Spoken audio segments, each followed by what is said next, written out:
Okay, it's 5 o'clock and I'm calling the regular board meeting of the Ross Valley Sanitary District to order for May 20th, 2026. Can I have a roll call, please? Director Meggs, Here. Director Silla, Here. Director Kelly, Here.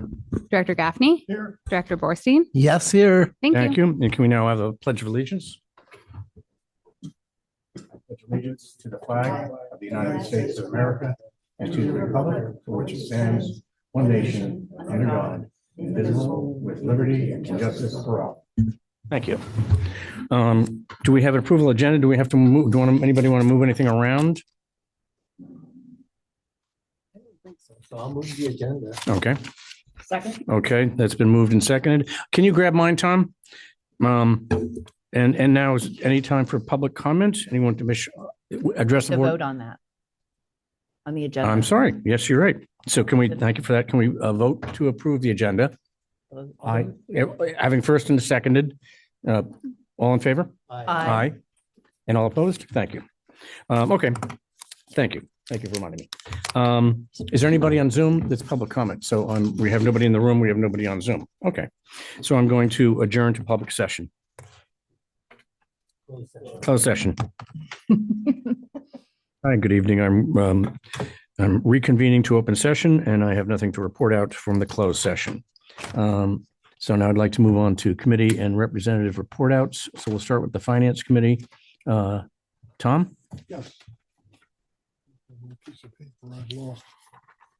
Okay, Finance Committee, Doug and I met yesterday. We reviewed the monthly financial report, but also went in much detail over the draft final financial fiscal report, which we'll go over a lot today as well. We reviewed the contract with Newt Engineering. We're going to, looks like, replace the creek crossing at Cornamadera Creek behind Bon Air, and that's an important project. It's high on our risk scale of projects. We moved approval to accept the contract with Precision Engineering on a bid project, and we'll discuss that in some detail today.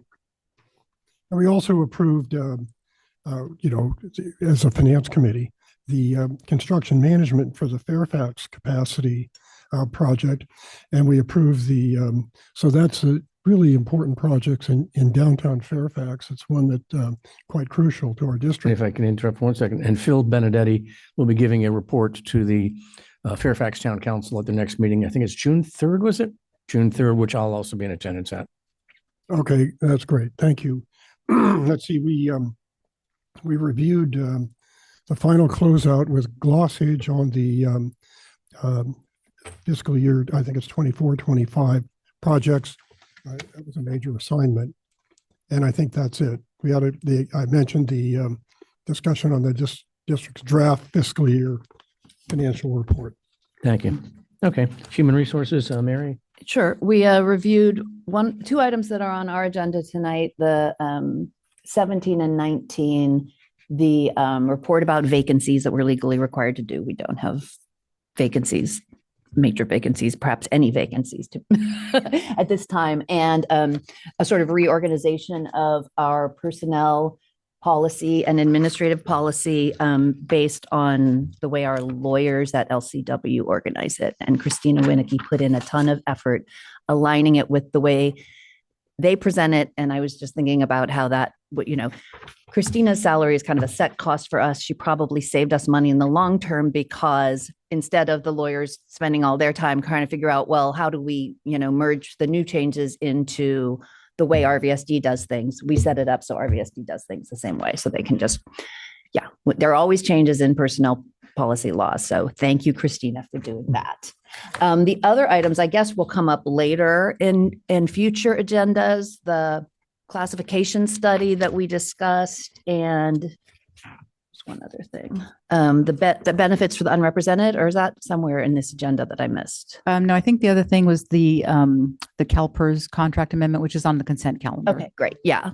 So, but we're very happy as always. The HR committee doesn't meet very often, but when we do, we enjoy it, learning about how we are very thoughtful and professional about how we treat our staff here at the Ross Valley Sanitary District. Yes, we do. Okay. Thank you very much. Business plan, do you want to do that, Pam, or do you want me to? I have it right here. I have some notes. Did we get, This is the business plan. right, I know, but did all of the board members get one? No. Okay. All right. I'll just say a few comments and then you can chime in. We reviewed the 25-26 business plan. And if you go to look at it, and you'll see in the light blue, these are new objectives for the 25-26 plan. We reviewed and looked over the next upcoming 26-27. And these are some of the objectives that we're looking at: customer service, stakeholder understanding and support, employee and leadership development, enterprise resiliency, financial viability, sustainability, infrastructure stability and product quality, wastewater conveyance, operational optimization, and water services and community sustainability. So we cover a lot. This is my favorite meeting. And what else can I say? We met for about an hour and a half. Doug, do you want to go over the objectives completed and not completed? I have those if you don't. I have it all here. Let's put it this way. We're hitting all of our objectives. We have a one where we're waiting on putting a emergency backup power generator. Where was that? That was in Larkspur. I don't remember where it was exactly. Yeah, that was for our resiliency, but that's associated with the Lift Station 30 project, which has gone in. So that one's accomplished. Yeah. So most of the objectives that we have, we've hit on. We have some new ones in 26-27. Steve, do you want to talk about any of those? Yeah, I have a couple of comments in my report, but I'll just remind the board that the business plan committee, we meet and go over the details line by line.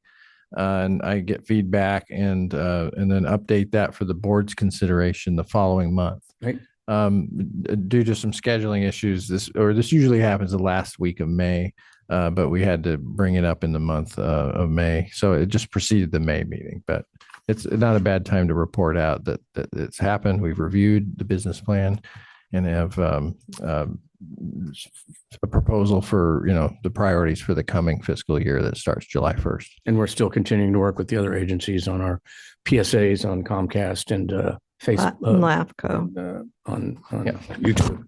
Yeah, and working with LAFCO and on the potential, the consolidation committee that you talked about last month, and working with the JPA member agencies. That's one example of an objective. Yeah.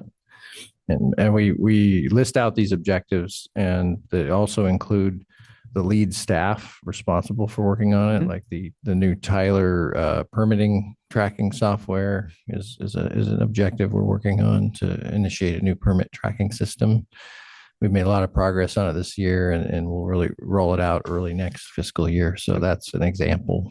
And so I'm glad Director Meggs enjoys the meetings. We get down in the nitty gritty, all the different initiatives we're working on, and operations, engineering, and administrative arms of the agency. And it's all linked back to our strategic planning, which Director Meggs recited the effective utility management categories that we generally operate under. So, but we'll have some more detail next month. Okay, thank you very much. Pam, North Bay. They didn't have a meeting. Okay. Central Marin Sand, Michael. Sure. Oh, hey, Andrew. You want to do it? You got a friend. I didn't see that. Yay. No, let's have Andrew do it. He does a great job. The button on the bottom, the red button. Up there? No, I don't think that's any different. not getting in my ears. Like him. All right. Anyway, Harry, that's it. Yes. hi everyone. Andrew Poster, your alternate member for the CMSA representative. I realized after last month's meeting that Michael, I kind of stepped on you in my eagerness to catch a plane last month. I said I'll go, but would you like to go first and summarize Oh, it, or no, would you like me to? No, I'd like Andrew I've got to. it in front of me. Please. Okay, fair enough. So I've got a bunch. Starting with the minutes, you guys, I mentioned the last couple of months that I was a little concerned about their minutes. I raised that issue again, specifically in the last month. We spoke a lot about the regional allocation charges, and it was about a 40-minute conversation. And they didn't include any of what I thought were some really salient points of the conversation in those minutes. So they explained, once again, they're doing summary minutes, but it sounds like now they're doing micro minutes. I wanted to get things on the record, like the amount of data collection they're doing, whether it can be done at different locations, their cost estimates to do it at different locations, the validity of not using data that we have regarding strength and factors, and how that really does affect their cost of doing business. Weather isn't the same over the entire service area, things like that. So I kind of reiterated some of those things again, and hopefully some of that will be on the record. Michael raised a question in the minutes of the treasurer's report. He mentioned a question about legal services that were in there that hadn't popped up before. They explained that those were some special attorney, contractor, construction type legal services. And we've had a long relationship with that attorney. So it wasn't a new contract or a new agreement, but they use them very sporadically from time to time. We accepted our wet weather flow report. I let the general manager know afterwards that it was a consent item. I didn't want to make too much of a big deal about it, but I did have a lot of questions about it. The data had changed. I wanted to know what the data changes were from year to year, how they affected the various member agencies.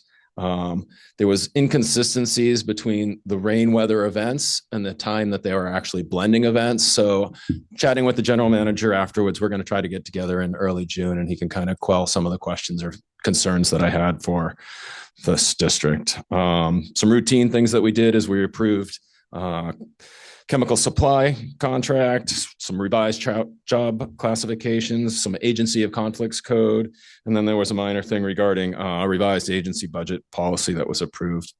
And the big thing of the night, and from my point of view, was really the operating and capital budget. Raised a lot of concerns about changes they have to the operation budget. They're adding some staff, they have some promotions.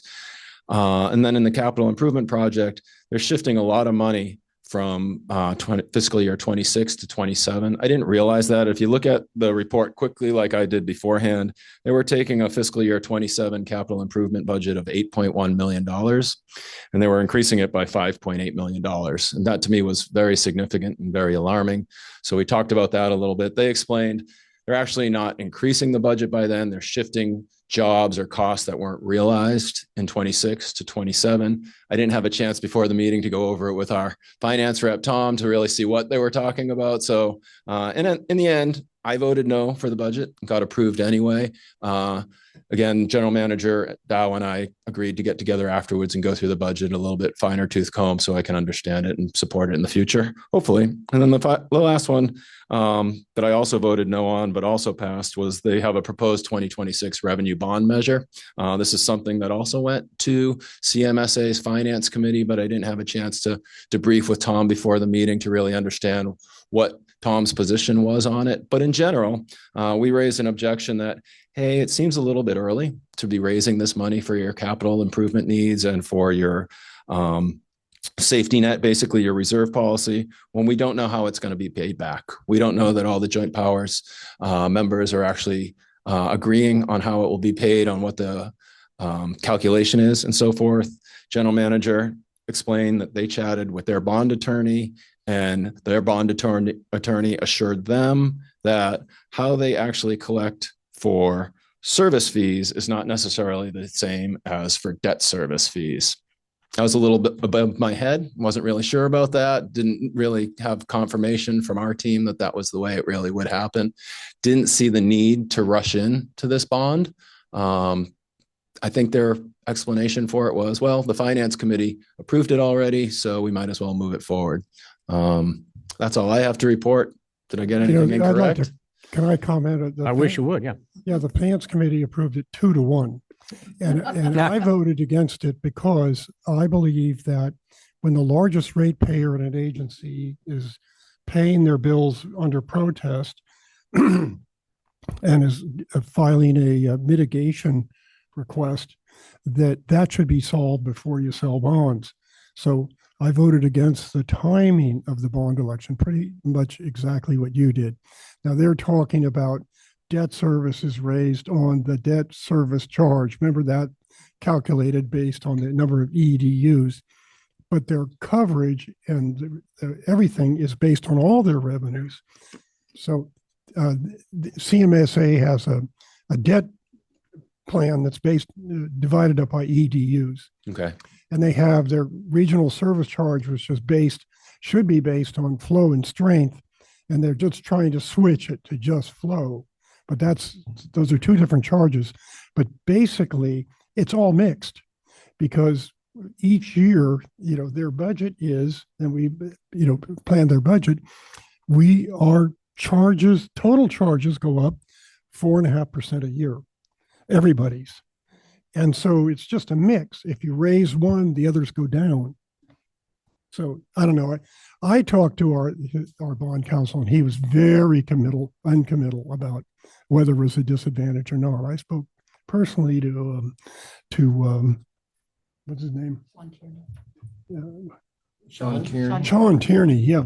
And he kind of didn't want to comment, and that's about it.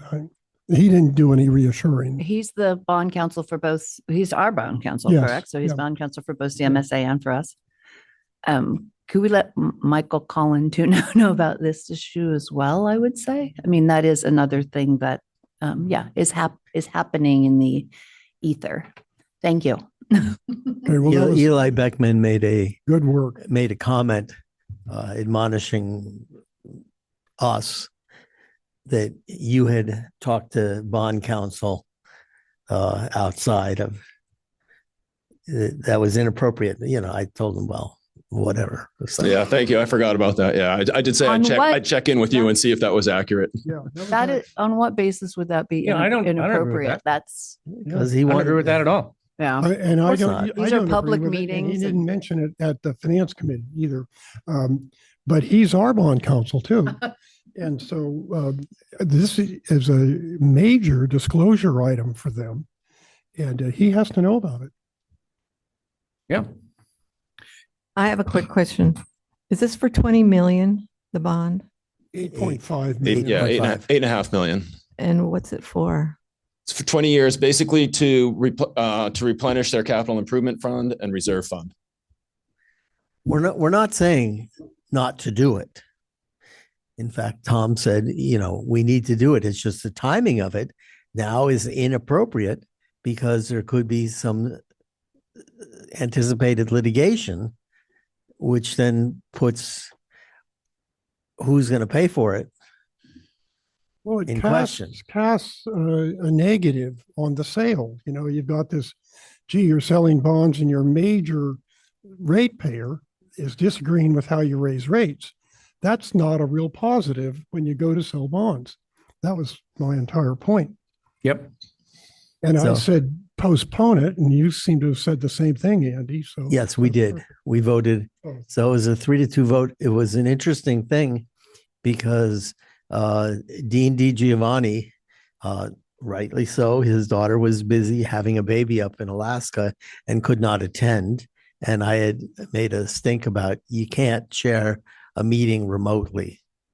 So he did not chair it. I actually chaired it, that's not a big deal. So they sent in Alan Zaradnik. Mary Beth Bushy was not there either. Who showed up? Mayor Kate. Mayor Kate, that's right. And she was very quiet. She did not say a lot. And Eli Beckman was not feeling well. Mike. Hmm?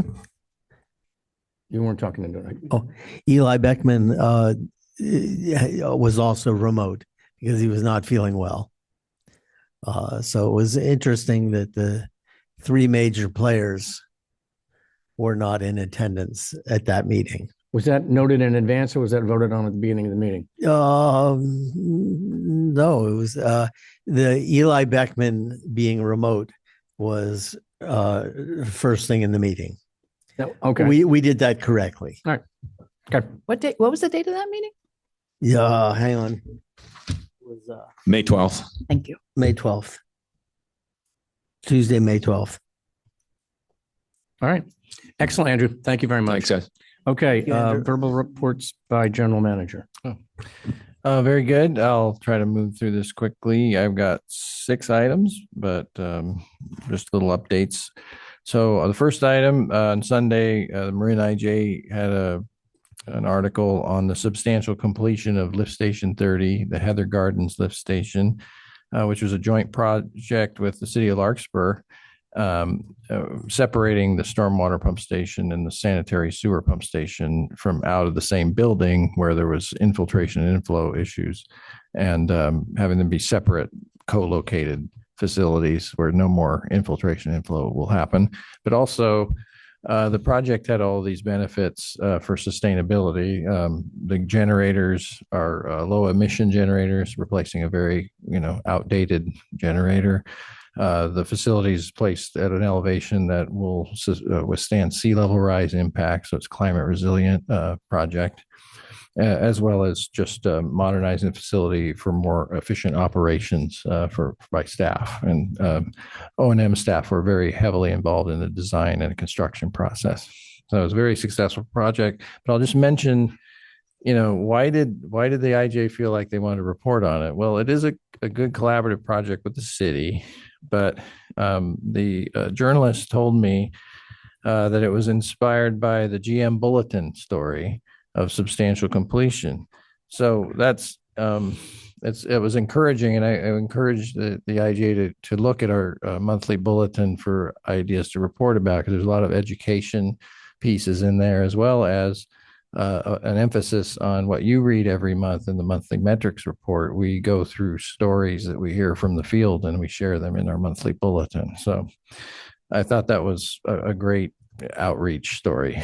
Now, then the next day, there was another article in the Marin Independent Journal where I was quoted and Chair Kelly was quoted.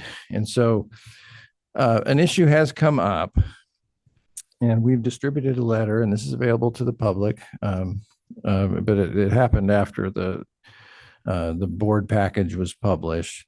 So President Kelly signed this letter that we intend to put in the mail and email after the meeting. District Council Austin Cho helped us out. This letter is to the state agency behind the proposed Oak Hill affordable housing project that is proposed on top of the Ross Valley Interceptor easement at the old San Quentin gun range. And as co-owners of this major force main, we're financially responsible for its replacement when it reaches the end of its useful life, which according to industry standards would be, based on its age, anywhere between 7 years from now and 32 years from now. That is a 50 to 75 year recommended replacement schedule. That's nationwide industry standard for this type of pipe. And it depends on site-specific circumstances, of course. So on March 4th, we learned that the development will require 25 feet of fill on top of the force main, which is already 25 feet underground, and that a structural analysis by the developer determined that the pipe cannot withstand this pressure, even if it were a brand new pipe, and that mitigation measures are necessary. So we just found out about this 2 months ago. This impact to utilities was not disclosed in the 2023 final environmental impact report. So this letter requests engagement and dialogue to ensure that the structural impacts, the accessibility impacts, and the construction impacts to this vital utility infrastructure are fully mitigated at no expense to RVSD and SD2 ratepayers. All right, my next update, as you mentioned, the business plan committee met last week, and We review tasks and objectives of the 25 and 26 business plan of this year, and then the changes proposed for next year. And this will be on the June agenda for board consideration. And in addition to the other items we discussed earlier, it includes updating of our strategic plan. And that process is underway. We awarded the contract last month. We had a kickoff meeting this week. And there will be engagement during the strategic plan update process of all the board members, employees, and representatives of partner agencies. And it's an update of this 10-year-old strategic plan. So it's a good time for us to dust it off and consider input from various folks in addition to our business plan process. All right, my fourth item. Felicia and I met with LAFCO and our JPA member agency partners on April 28th to discuss a draft cost sharing agreement. It's associated with the Consolidation Committee resolution that all three member agencies adopted last month. And the next meeting is Tuesday, May 26th. Fifth item, RVSD hosted the annual in-person meeting of the Bakwa Collection Systems Committee here in this room on Thursday, May 14th. We had about 30 participants from agencies throughout the Bay Area, and the meeting went very well. After hearing a great presentation on this hybrid system, from Los Angeles about I&I control monitoring using wildlife trail cams, where they strap these trail cams to the bottom of manhole lids and then determine which flow stream has higher I&I going into a manhole. It was a fascinating presentation that we got to see here on this screen. It's great. And then after that, we hosted a brief tour of our facilities for these people from many agencies, and Paul, our esteemed O&M manager, led the tour. And we demonstrated some of our new items in the yard, the new utility truck, the new Pacote cutter robot that reinstates laterals from inside, in a CIPP liner, as well as the new gantry system that you learned about at the WEFTech conference, which solves multiple problems, very mobile, confined space, and crane, like lifting item. And we have that. We can show you, we can bring you to the back warehouse and show you the gantry, which is a real time saver and a safe piece of equipment. So that was a fun day. Okay. And then finally, what is my sixth item? Of course, I want to let you know that the Larkspur Landing team of Century Urban and Burke Williams Sorensen meets regularly, along with Felicia and I and Austin. And the team delivered a draft DDA, which is a disposition and development agreement, to the Brookfield Carmel developer team last Tuesday. And today we met with them, received comments on the draft DDA, and had a productive discussion with some items to follow up on, and some items that we're going to coordinate with the State Housing Community Development Department, just to ensure that we're on the same page on the SLA compliance, the Surplus Lands Act compliance. So that was productive, and there will be more meetings. Regular weekly check-ins are scheduled over the next several weeks, and I think the process is going well. Yeah. All right. So that's it for my GM report for this month. Thank you. Thank you very much. Thanks, Were Steve. there any major items on the development agreement? Was it kind of cleanup or? Yeah, it's there's, you could say, we want to ensure, if something goes wrong on the developer team side, that we're not left holding the bag, or we want to make sure that they don't dodge any requirements for affordable housing, those general concerns, or that there aren't major changes that happen without us knowing about it. So a lot of the concerns are about communication and being in the loop and making sure staff and then in turn the board are aware of any deviations from what they've committed to do. And I guess the devil's in the details about how you put the language in the agreement to ensure that, but not overly restrict it and require approval at every little change. So that's the nature of the discussion, is how to word this agreement. That makes sense. Okay, thank you. Verbal report by board members and requests for future agenda items. Pam? Mary? Michael, Tom? No, neither me. Consent calendar. Matters listed on this item are considered routine, will be enacted by one motion.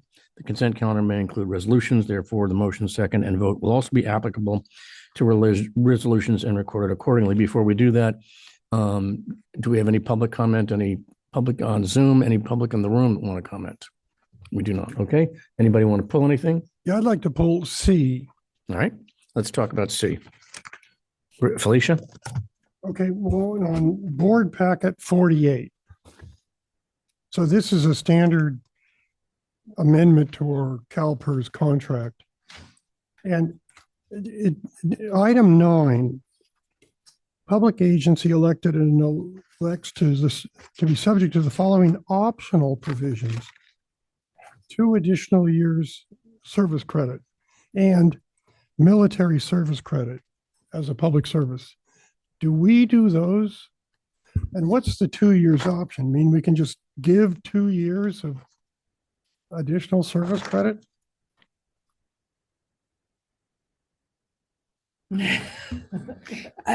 Thank you, Director Gaffney, for that question. I do not believe that those apply to us. They do apply to us, the 2 additional years of service credit.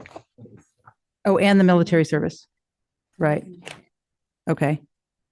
So I think our board clerk, who is very familiar with CalPERS contributions, has some comments that she can contribute. And Austin, did you also? I see you holding your. I can fill in after Okay. the clerk if needed. This is referring to people's ability to buy back service credit or buy service credit if they've done military service or say worked as a temporary employee for the district before their permanent employment started.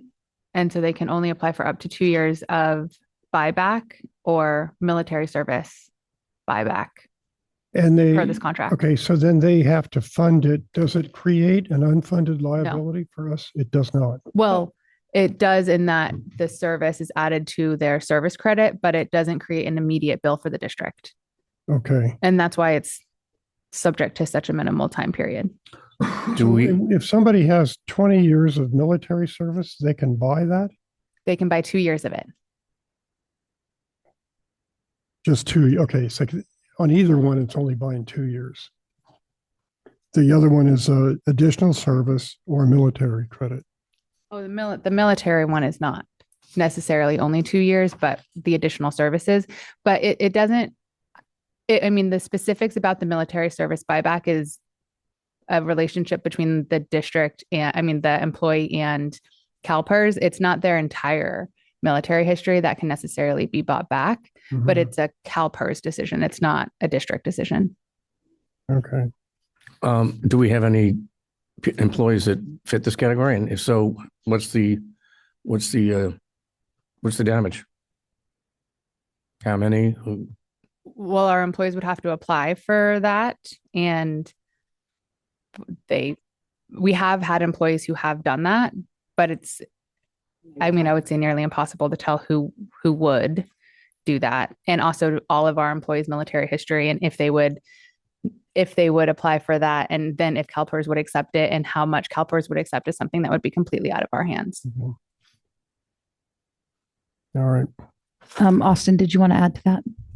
I was just going to add, and I could be incorrect on this, but I believe this amendment was provided by CalPERS and with explicit direction not to make any red lines or edits to the amendment itself. This is a standard amendment that it issued to all CalPERS members that were part of this program. So, Okay, but it's Yeah. optional. So is it, I don't think it's, Well, there's additional information that I can even add to that, which is to say that if this language is in our existing contract, Yeah. then there's no changes. The information that I received from CalPERS and that I believe to be correct is that the amendment to the contract that the district has in existence with CalPERS, this amendment is not going to impact at all any cost.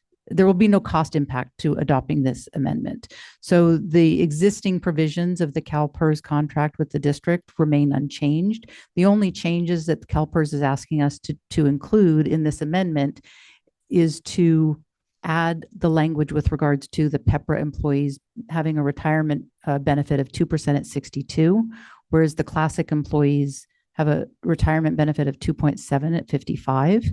And so because our contract hasn't been amended since before PEPRA went into effect in 2013, CalPERS has reached out to agencies throughout the state of California, I believe, who haven't updated their contracts to ask them to please include a definition of the PEPRA retirement formula. And that's really all this is about.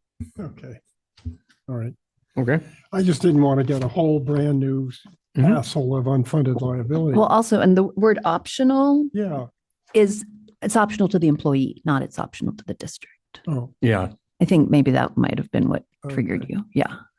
Yeah. And I would just add one other thing is that, had there been any additional expense exposure to the city, to the district, sorry, this would have been on the finance committee meeting agenda.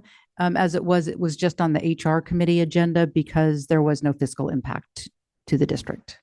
Okay. Okay. Can I have a motion to approve the consent? Second. All in favor? Aye. Aye. Opposed? No, it passes. Thank you.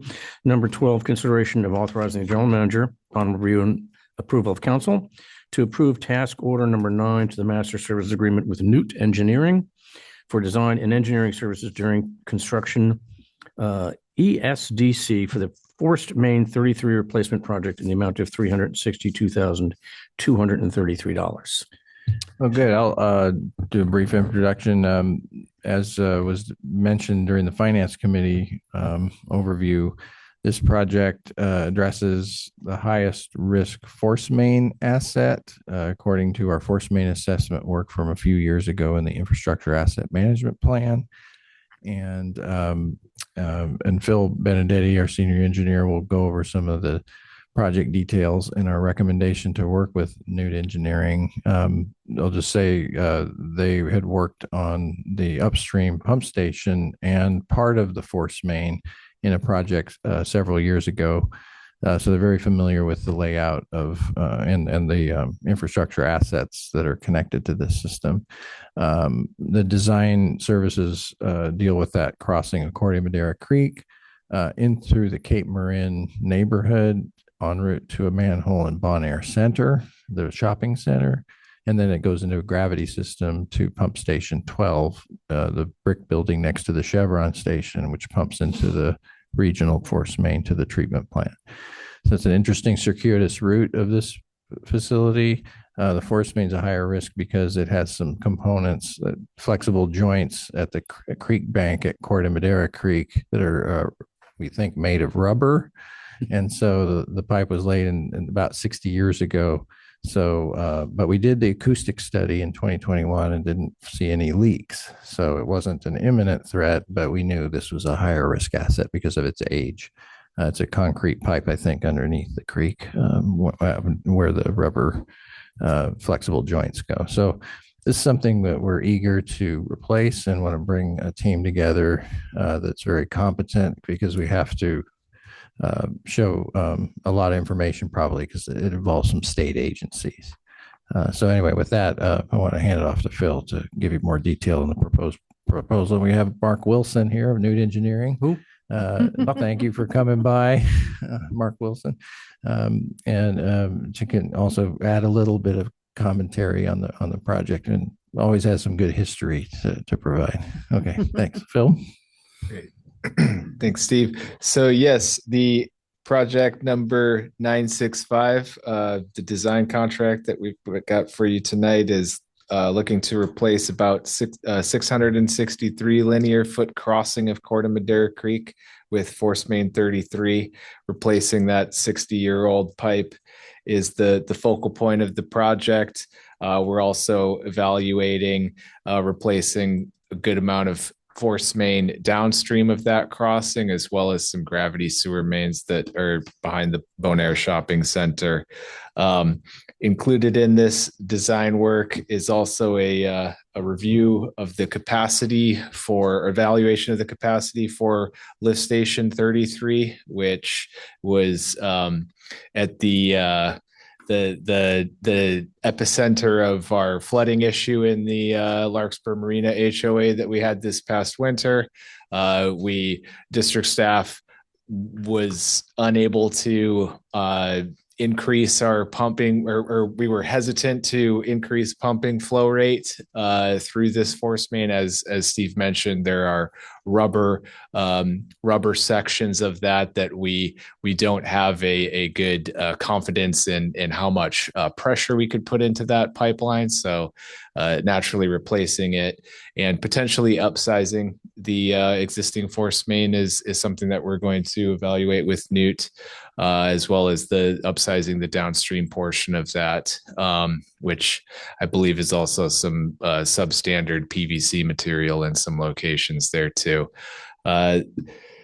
The design agreement with Newt includes sub-consultants Delve Underground to provide a little bit more extensive technical analysis for the proposed crossings, which will the method of construction that's most likely to be used in this instance is going to be a horizontal directional drilling.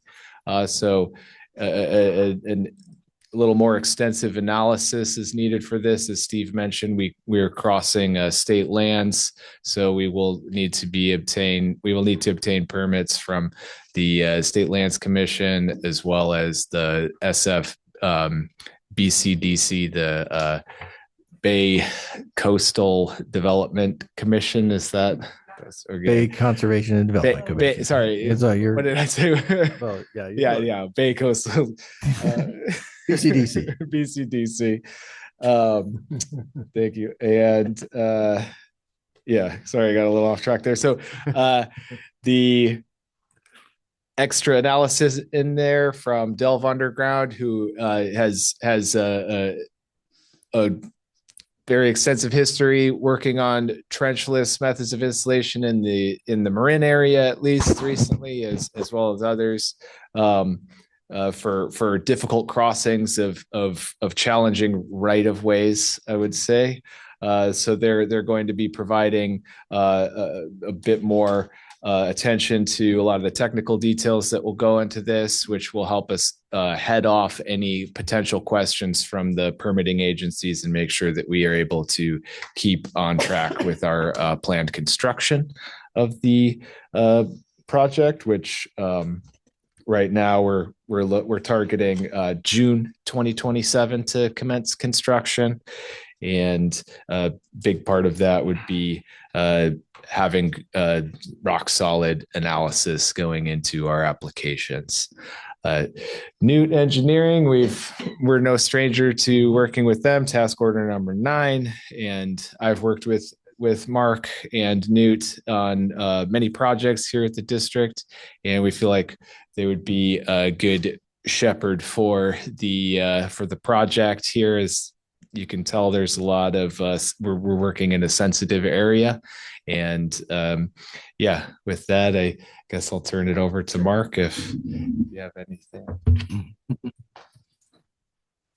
Well, I pulled the old design file for crossing the creek. I didn't design it. Ed did. Ed Newt did. He knows it did. Yeah. But I did see the when the pump station 33 was retrofitted, we went through the easement like 5 feet, setback, between the house and the fence to the gentleman's boathouse, where essentially that force main is located. They built a boathouse on top of it. And and I did get a glimpse of that rubber flexible connection, which was used quite a bit at wastewater treatment plants. And a lot of times whenever they use this type of welded steel lined and coated, sometimes they call it. Concrete cylinder pipe is very similar, but it's a composite pipe that was developed, before plastics came in and saved us in a lot of ways. You wouldn't be able to directionally drill this kind of pipe and install it. So, and then the other interesting thing is that Corps of Engineers was just quick things. Corps of Engineers was widening the creek at this time in the 60s. And so the district jumped in there with this project and they basically open cut it through the water. So drag lined it and then laid it that way. You could imagine the sediment that would have gotten stirred up and something like that, the environmental impacts, which wouldn't be tolerable today at all. So, directional drilling, of course, is a lot different. It's not going to be doing that kind of thing across the creek. And, but the Delve people, just another little history thing, were Jacobs, the gentleman we're working with, Norm Joel, I've worked with him several times over the years. Most recently, we've just finished 3 microtunneling designs for Novato Sanitary District that the Corps of the Caltrans is just hopefully finally going to have me my permits. So the design was completed last year, and so SMART and Caltrans are giving me our permits. So they haven't been built yet, but so I recently worked with Norm Joel, a geotechnical engineer that started with Jacobs Associates, which was a world-renowned tunneling consultancy firm in San Francisco. I mean, the big tunnels, the real big stuff across around the world. And, so they got bought out many times and now they're Delve underground. And Norm's probably the last of that Jacobs Associate staff, but he's definitely a very knowledgeable person. So there's definitely some good background there. Other than that, that the pump station, that was, I was the inspector on that pump station retrofit, pump station 33. So I was just starting with Newton. So. Okay. Did you imagine eventually, that the district would get around to replacing that force main? No, not at the time. I mean, when you're staring at the edge of the creek side, and you're trying to excavate around this thing, and you're realizing that you're dealing with bay mud and all the difficulties in dealing and making that connection. You're going, how did they ever get away with this in the first place? But I mean, but they did that a lot. They used to just lay. When polyethylene first came in line, Newt just did some crossing for Las Galinas, that Valley Sanitary District, that they just put concrete weights on the pipe and just put it down the Smith's Ranch Road, the creek there. I forget what's the name of the creek there. Anyway, so things have changed. Directional drilling is they have the type of equipment that could set up by the pump station or set up across the creek on the north side of the creek in that park. And I'm kind of seeing the park as a real good place to set up. It's I don't even know if you want to call it a park, but it's a very nice little grassy area. The district has an air release valve vault right there. Yep. Either way, with this equipment in the right, planning, you can just swoop down under, develop your borehole to the size that you need it, and probably 8-inch. And then you pull that whole continuous pipe back through. And it's pretty slick. But you have to make sure you don't frack out. That would probably be our biggest environmental hazard. And that's what someone like Delve is really good at, is making sure that everything's designed right for the contractor, the viscosity of the drilling muds, the depths, so they're addressing that settlement, because we are. The new one will be going through, I'm assuming, through that easement between the house and the fence, where the existing one is. And of course, you have to keep the sewage flowing. So you have to keep that old pipe going, right, while you build the new. And so all that kind of safety concerns, Delve was extra good at. When Steve first started with us, we did the wetlands in SASM, for SASM force main. And I don't think we used Jacobs. Ed and you designed that. But we learned some things, and we learned that there are people who do this every day too, or quite often. So Yeah. but that was a pretty good. So you're suggesting you're going to go from 6 to 8 inches, but you haven't figured it out yet, but that's your thoughts are. I'm thinking, yeah, it makes sense if you're going to make this effort. Yeah. You can get a lot of water through an 8-inch pipe. Yep.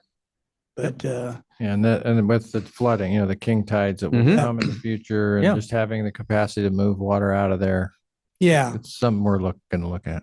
So the other question I had is, are you going to abandon the old one once the That's first what I one's? was going to ask. What happens to the other one? yeah. That's Will you abandon it or you pull it or you no crap it? abandonment is my experience with the regulatory agencies is not like every day either, but I've had over the years multiple projects, and I currently have a project in San Rafael that we're abandoning a gravity sewer that shouldn't have been built in the beach before the Clean Water Act came along, like right before the Clean Water Act came along. For some reason, they put that there, and we did the community, the county meeting with all the regulatory agencies several times. That monthly meeting and MCP or whatever. Yep. And you tear it out, you're just making a mess too. You tear out the pipe out of the bay mud. Right. So that's, I would propose that we don't go that route. Try to abandon it in place. So you would cap it? Yes. Okay. Grout it. Use Would you take the rubber you'd have to gaskets check out? Yeah. You'd have to check the integrity, but we think we believe we have a good integrity. You don't have a sewage spill now. Cellcrete is a very lightweight grouting material, and you have to balance the pressure so you're not going to cause a problem. But then, somehow you want to abandon it. Well, once you've transferred to the new pipe, you can send a camera down there and see what it looks like. Yeah. Okay. Questions? I asked them when you wanted. I Sorry. say abandon it. Yeah.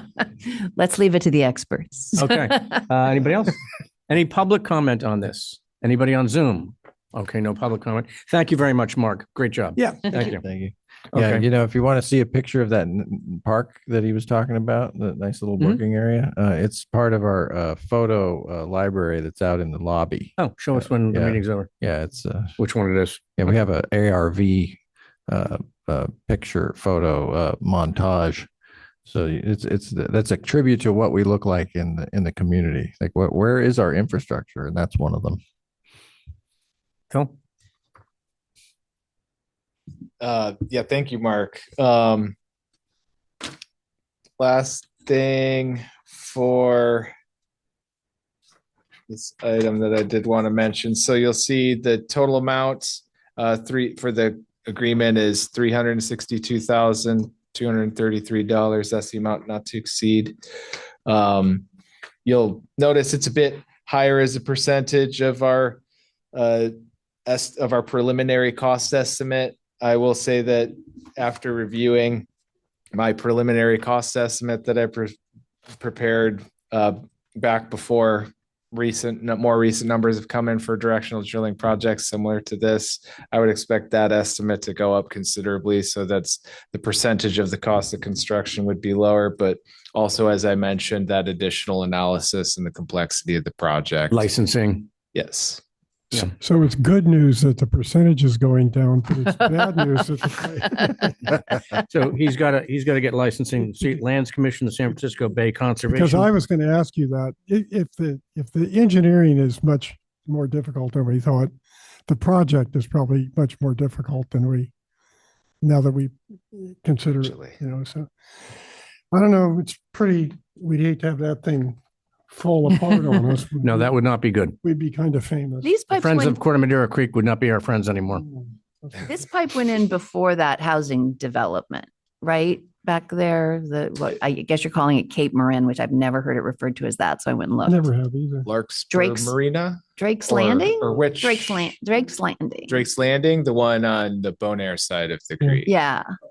I couldn't say, but I would guess. Maybe because of the alignment, how that Yeah. goes through that development. Yeah. It would make a little sense because it's kind of a funny. Yeah. Goes through. Yeah. I mean, those I mean, those About houses, 60 years old. for those of us who've been around here a long time, those houses haven't been there for 60 years. Oh, no, we used to. There was a bowling alley. Your microphone's not on. That's right. It's Cape Marin. Yeah. That's where the Redwood crew used to row. And there was a dirt road where the force main is. And there was nothing back there. Yeah. Yeah. Okay. So- Thank you. I remind everybody that he has to get permits from the State Lands Commission, the San Francisco Bay Conservation and Development Commission, California Department of Fish and Wildlife, and the Regional Water Quality Control Board. So Don't that's hold a your little more breath. complicated than a lot of these other things. So Yeah. any other questions or comments? Nothing from the public? So, I'll make a motion. Okay. We authorize the general manager upon review and approval of legal counsel to execute order number 9 with Newt Engineering, Inc. for design and ESDC for the Force Main 33 replacement project number 965 in the total amount of $362,233. I'll second. All in favor? Aye. Opposed? None. Thank you very much. Thanks, Mark. Thank you for coming. Thank you, Mark. Thanks, Mark. Okay. Yeah. Good luck. Yeah, good luck. Okay, number 13, consideration of adopting resolution 26-1683, adopting a mitigated negative declaration for the Fairfax Capacity and Creek Crossing projects, which is number 957. Great. Thank you, President Kelly and board members. So when we propose getting a major infrastructure project underway, there's a sequence in our agenda. The first is the CEQA compliance, or the disclosure of environmental impacts of the proposed construction contract. Then the second item is the proposed construction contract. And then the third item is the construction management of the construction. So there's a sequence, and that's why I'll have Phil Benedetti introduce the Fairfax Capacity and Creek Crossings project in association with the environmental review. So you can use your judgment how much detail you want to get into, but it's a good time to describe the project and then the environmental impacts that are associated with it. Bill? Great. Yeah. Thanks, Steve. So project number 957, the Fairfax Capacity and Creek Crossings project. We are looking to open cut, remove and replace about 2,300 linear feet of pipe. We're replacing about 2,100 feet of pipe via pipe bursting. We're going to be installing approximately 980 linear feet of new relief sewer main, as well as horizontal directionally drilling under Fairfax Creek, 212 linear feet of new relief sewer. The lower laterals, property line cleanouts, all of that stuff will also be getting replaced, as well as manholes that are within the project alignment. And the key things for this project, you'll notice it's capacity and creek crossings. That capacity that we're looking to develop is to address stormwater, I&I peak flows during wet weather events. The bypass relief force main that we're going to be installing coming down Broadway and Merwin and Park, as well as a little bit on Spruce, that is going to redirect that wet weather peak flow from going down through the old trunk that goes through downtown Fairfax, down Park and Dominga, which has been shown as a hydraulic deficiency in numerous evaluations that we have done over the years. And it is a required project for us to complete as part of the cease and desist order from the state. And the project alignment that we selected for that downtown area, we conducted a feasibility study evaluating alternatives for different alignments based upon a number of criteria. The most heavily weighted criteria were impacts to the public and Fairfax, as well as the cost of installation and some other criteria. But this alignment that we've selected is the highest ranking, at least in those two areas, for impacts reduced to both the local area where we're working as well as reduced trucking. We've selected this trenchless method for a lot of the deeper excavation in lieu of deeper excavations or trenching on Broadway. We're using a tunneling, either a couple methods of boring that are we have alternative options for, and that will reduce the amount of trucking of material. That's always going to be, in my opinion, the largest impact with this type of project, because then it's the number of trucks every day in and out of Fairfax along Sir Francis Drake, and all of the energy needed to move that material. So that's kind of the project in a nutshell. Well, there are 3 additional creek crossings in addition to that alignment that I just discussed for the relief sewer. We're crossing Fairfax Creek 3 more times in this project, increasing that capacity and increasing the reliability of those crossings, where we notice that there are structural issues with the configuration of how they cross. So there are 2 aerial crossings as well as another that is in the creek bed of Fairfax Creek. And we will be replacing those where they are aerial crossings, and also realigning the one that sits in a creek bed to be at a lower elevation and no longer within the creek, in the flow path of the creek. Oh, can I ask you before you go on? Yeah. Is that one where we'll be removing that so the flow is more natural? So as part of this project, we won't be removing it, but that would be that is planned for a future project where we would remove it. You might want to mention that at your presentation in Fairfax. Yeah. It might even bring pictures of the ones that we did before where it looked horrible and then it looked great. Sure. Not a bad idea. But yeah, just to build on that, it's a lot harder to get the permits done when you're getting into the creek. And so there is a logical secondary step. Yeah, secondary step. So first we get the new sewer in and working, and the permits are simpler for that because we do it from the, up on the creek banks, and we don't get into the creek bed at all. And so the permits are simpler, streamlined.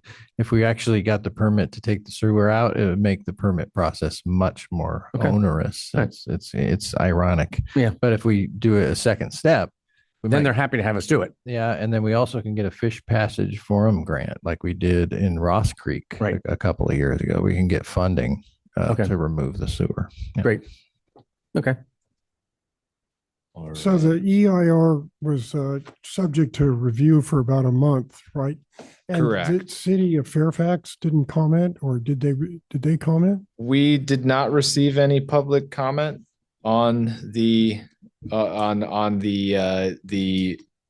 initial study and mitigated negative declaration that was noticed publicly. So yeah, pursuant to CEQA, we conduct an environmental review that then is notified, and the public's notified to provide comment on that. We received no comments from the public on this project. And then you and Doug are going to make a presentation? He's making the presentation, but I'm going to be there and I will speak as well. Okay, excellent. Well, I'd like to make a motion. I'm going to, Doug. Okay, good. Well, wait a minute. Before we do that, I'm going to I just want to be really clear. Nobody responded in The- Fairfax, I did not receive any public comment. That's correct.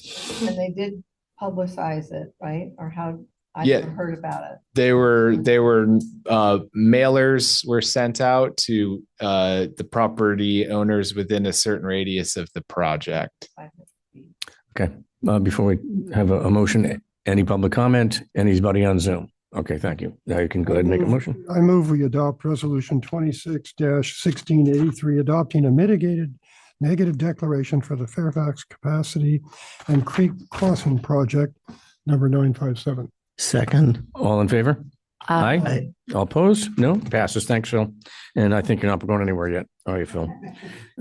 Okay, number 14, consideration of awarding and authorizing the general manager upon review and approval of council to execute construction contract for the Fairfax Capacity and Creek Crossing Project, which is 957, as you just said, with Precision Engineering in the amount not to exceed $8,794,470. Who's starting this? Yeah, I'll introduce the item. As I mentioned, this is the second of 3 consecutive items on this evening's board agenda. And this is pertaining to the proposal to execute the construction contract based on a competitive bidding process, and bids were opened on May 12th. And that there's a 1-week bid protest period. And so before we launch into this, I think it's worth noting that there was a bid protest received. And so I think do you have a prepared statement on that, or? No. Oh yeah, so there is a copy of the protest letter that was handed out because it was received after the board packet was published, and also our written response that we worked on as a team. And I want to credit Phil Benedetti for pulling together some good resources for the proposed denial of the protest. So it was a complicated bid opening, but Phil and the team did a lot of good work of sorting through the information and came to this proposed conclusion and the selected contractor before you.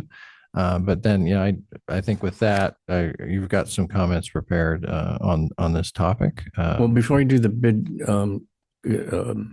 protest, can we just talk about Bay Pacific for 5 seconds?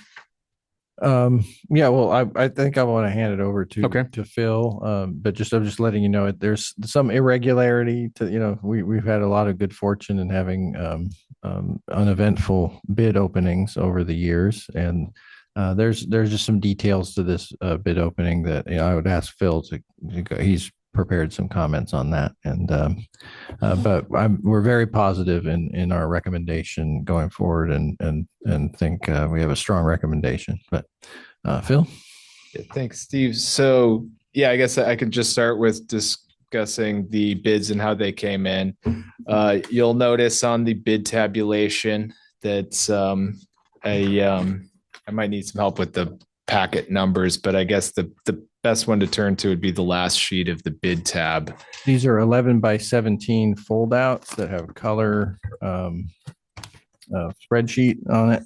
So the last page that looks kind of bid packet 127 through 129.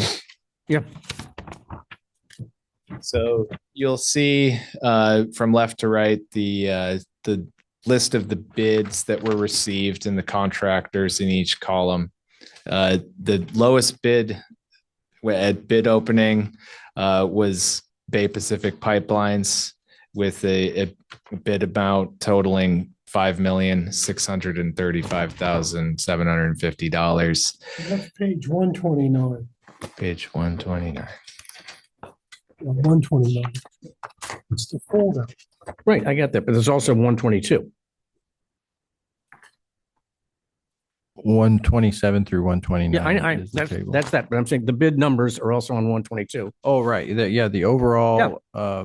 This is the detail. Great. Yes. In the table in the staff report. So you'll see Bay Pacific at a bid of about $5.6 million, which is over $3 million under the next bid from JDB and Sons. I reviewed Bay Pacific Pipeline's bid, district staff, as well as Harrison Associates. We reviewed their bid, found a number of issues with the bid that were enough to have a phone call with Bay Pacific, and they selected to withdraw their bid based upon some issues that they had they had noticed that they had made some mistakes in their bid.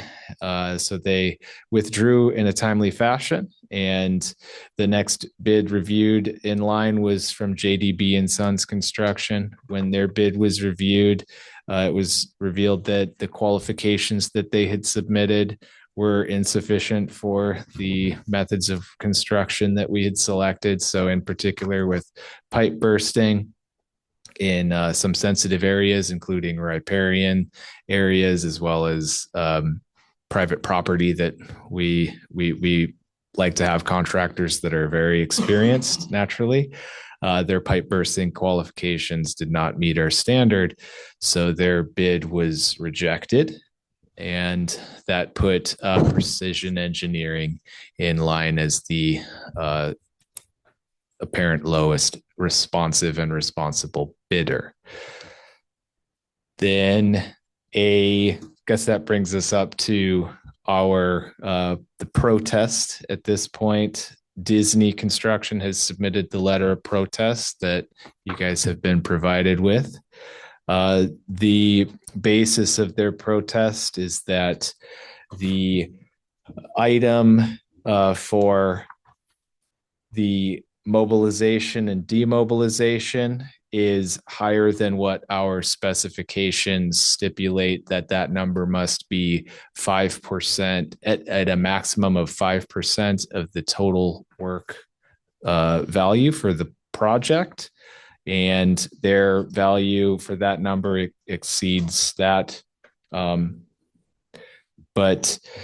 what you'll notice is that overall, their bid still comes in lower. And this is the sort of instance where a public agency is allowed to exercise discretion in instances like this, where there is what is essentially an immaterial irregularity in the bid.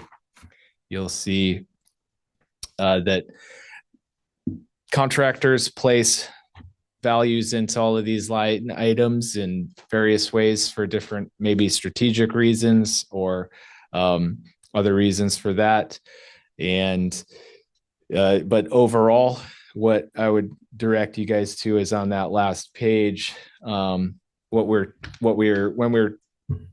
talking about that total bid amount and the amount that's listed in the staff report at $8.794 million there, what we're referring to there is the basis of award for this project was based upon the base bid plus the value of the alternates.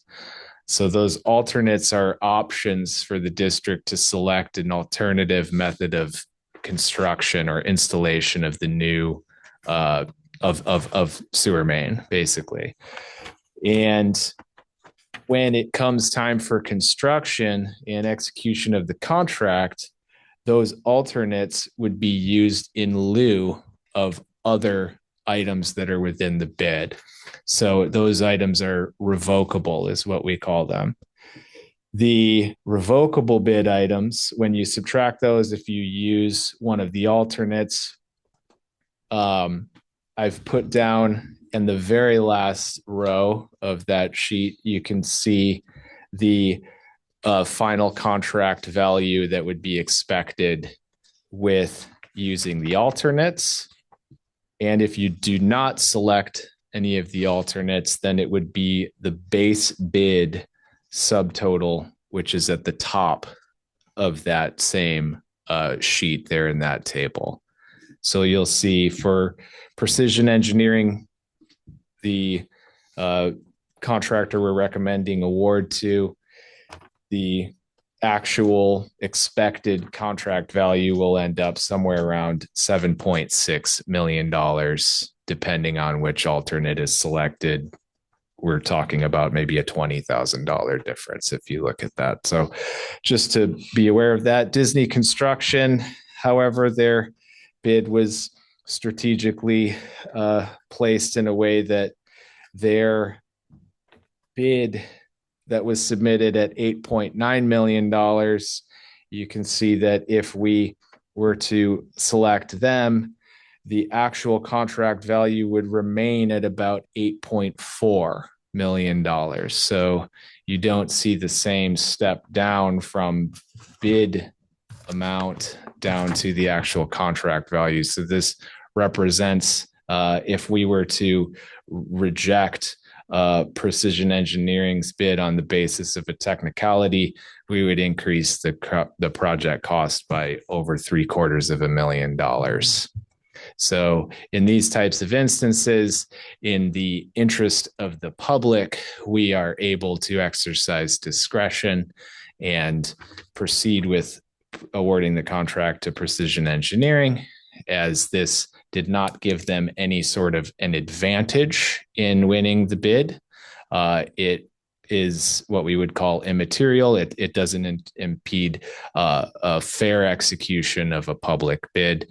And in the letter of response, you can see we've cited numerous cases where public agencies such as us in this exact situation with this particular type of irregularity were found by court to be in the right to proceed with a lower contract price despite a minor irregularity like this.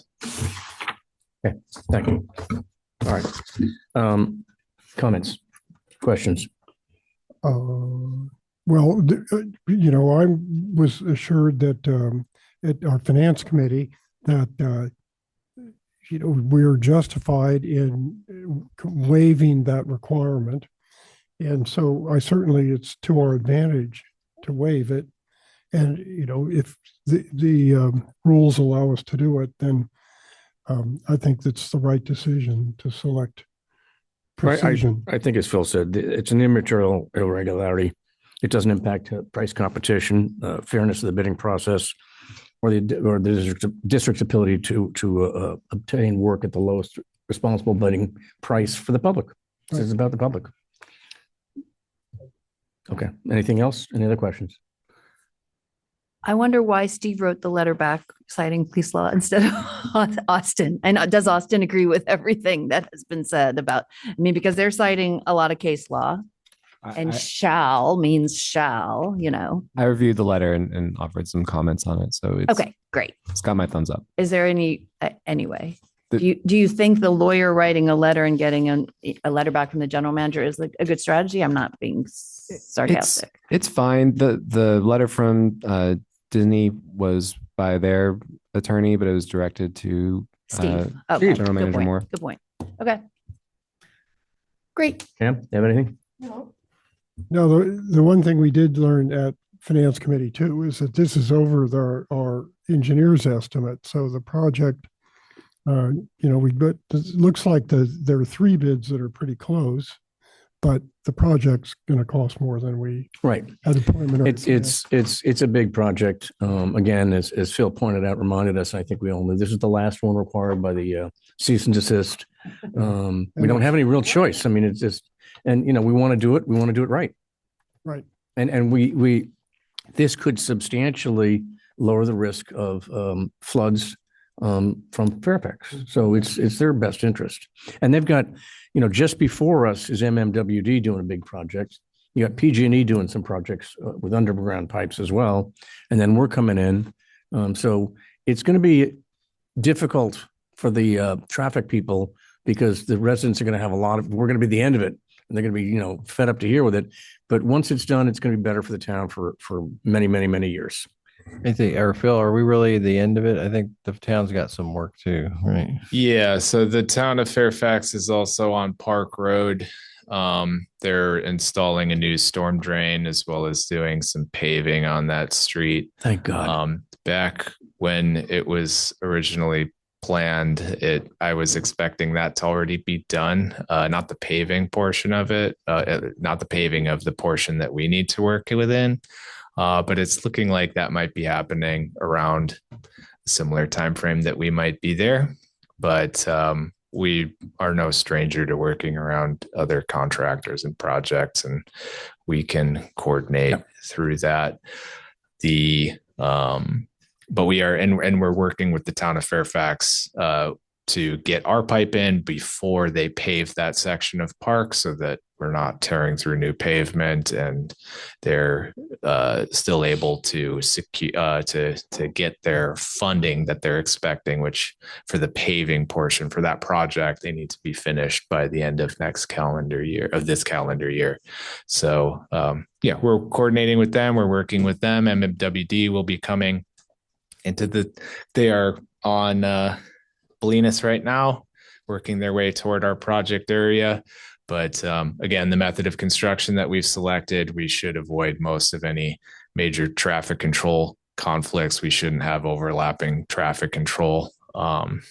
In general, our work on Broadway is going to be pretty low impact. We're going to be boring, and there will be a couple locations where we'll have some excavations, but as far as the public will see, there really won't be a huge. I'm glad to hear they're paving park, because I like, obviously I go to the town council meetings, and I live around the corner. I can walk. If it's raining or really cold, I can drive, but I can't take my scooter.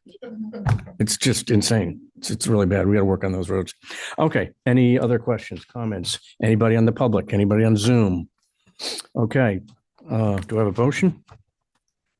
I move that we award and authorize GM upon review and approval of council to execute a construction contract for the Fairfax Capacity Creek Crossings project to the lowest responsive and responsible bidder, Precision Engineering, Inc., in an amount not to exceed $8,794,470. Second. All in favor? Aye. All opposed? Thank you. Motion carries. Number 15, Phil, you're still not going anywhere. Consideration of authorizing general manager upon review and approval of council to execute task order number 13 to the consultant service agreement with Somas for construction management services for the Fairfax Capacity and Creek Crossing project, which is 957, in an amount not to exceed $541,523.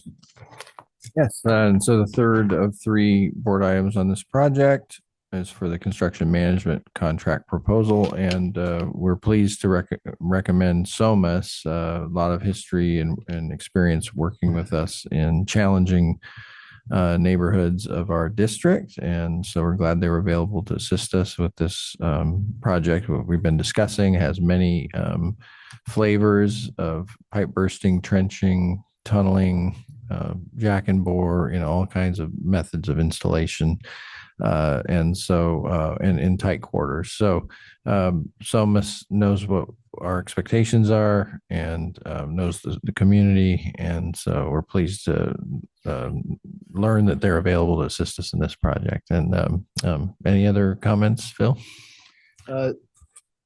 No, I mean, well,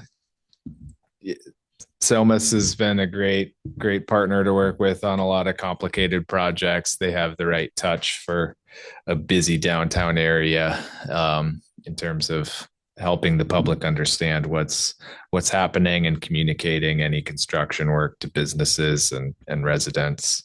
They're the current construction manager on our very successful Heatherwood and Heathergood Gardens Lift Station 30 project that we're wrapping up. And they've helped us on multiple gravity sewer improvements projects in the past. And their team that they've put together is all people that we've worked with and understand the district's needs. So, yeah.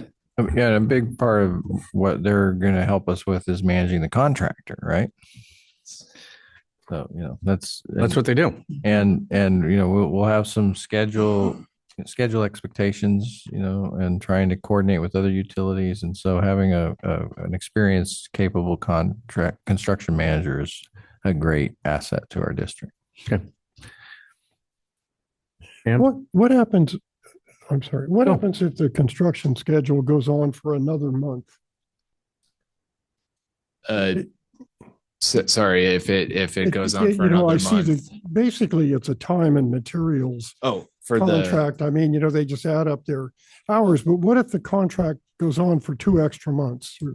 So I would say that they've already baked in a certain amount of a contingency into the amount not to exceed that they have right here.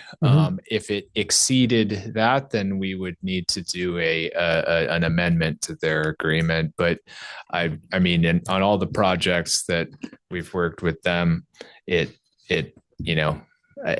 rare for it to come to that. Usually, when things start dragging at the end, it's minor work where something gets delayed, the contractor needs to leave, they come back, and they're just wrapping up minor things. It's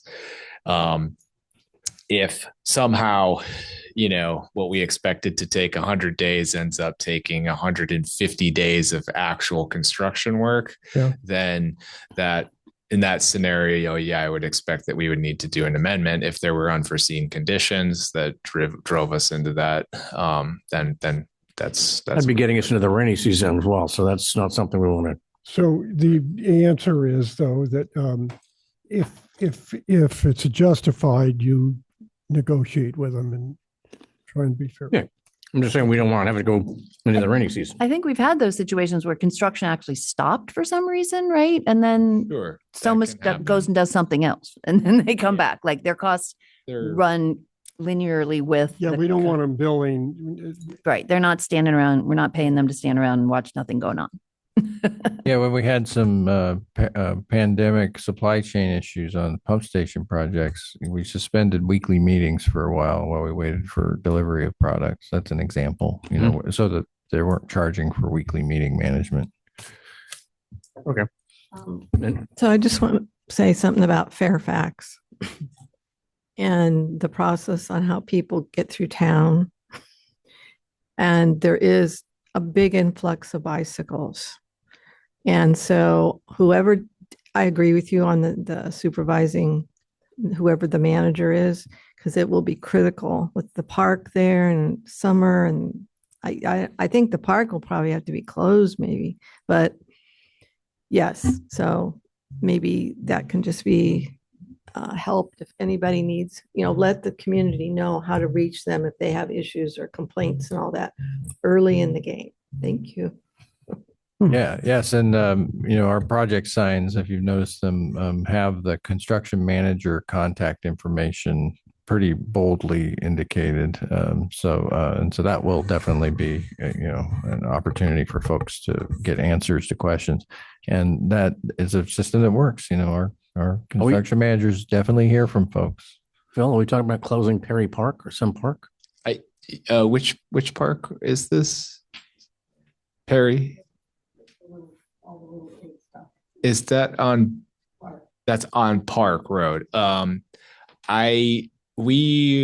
project area is going to be quite a ways away from that. We're up near Spruce, and we're maybe doing the top from Merwin, turn right onto Park, and then when you hit Spruce, it's I would call it a very short section of Park. The town of Fairfax's project, I believe, goes through that whole area. So while they're working, I don't know exactly what their plans are as far as restricting access to the park or pedestrians, but their contractor will have a traffic control plan that's reviewed by Department of Public Works, just as ours will be. And it always incorporates safety for pedestrians, cyclists, and motorists as well. So I'll let you know since I'm on Scenic, which is right there. Right there. Right. Left on Merwin, keep going. Okay. Don't ride your bike into a trench. Well, that's not the plan. Okay, questions finished? Anybody from the public? Any Zoom? Okay. Do I have a motion? I move we approve and authorize the general manager upon review and approval of council to execute task order number 13 to the consultant services agreement with Somas Inc. for construction management services required for the Fairfax Capacity and Creek Crossings project in an amount not to exceed $541,523. All in favor? Aye. Opposed? None. Okay, thanks. Thank you, Phil. I don't think you're going anywhere still. Stay right there. Okay, number 16, consider of approving it contract change order number 3 in the amount of $690,173 and 62 cents. Adopt resolution number 26-1684, authorizing an amendment to the fiscal year 25-26 budget. Adopt resolution number 26-685, approving final acceptance and authorizing general manager to file notice of completion for the fiscal year 24-25 gravity sewer improvement project, which is 958 with Glossage Engineering. Thank you very much. Yes, good. And that was a mouthful. Thank you, President Kelly. That's a large amount of information. So before I hand it to Phil, I just wanted to break that down a little bit. So this is a project closeout for a very ambitious 24-25 gravity sewer improvement project. Very successful, I'll add.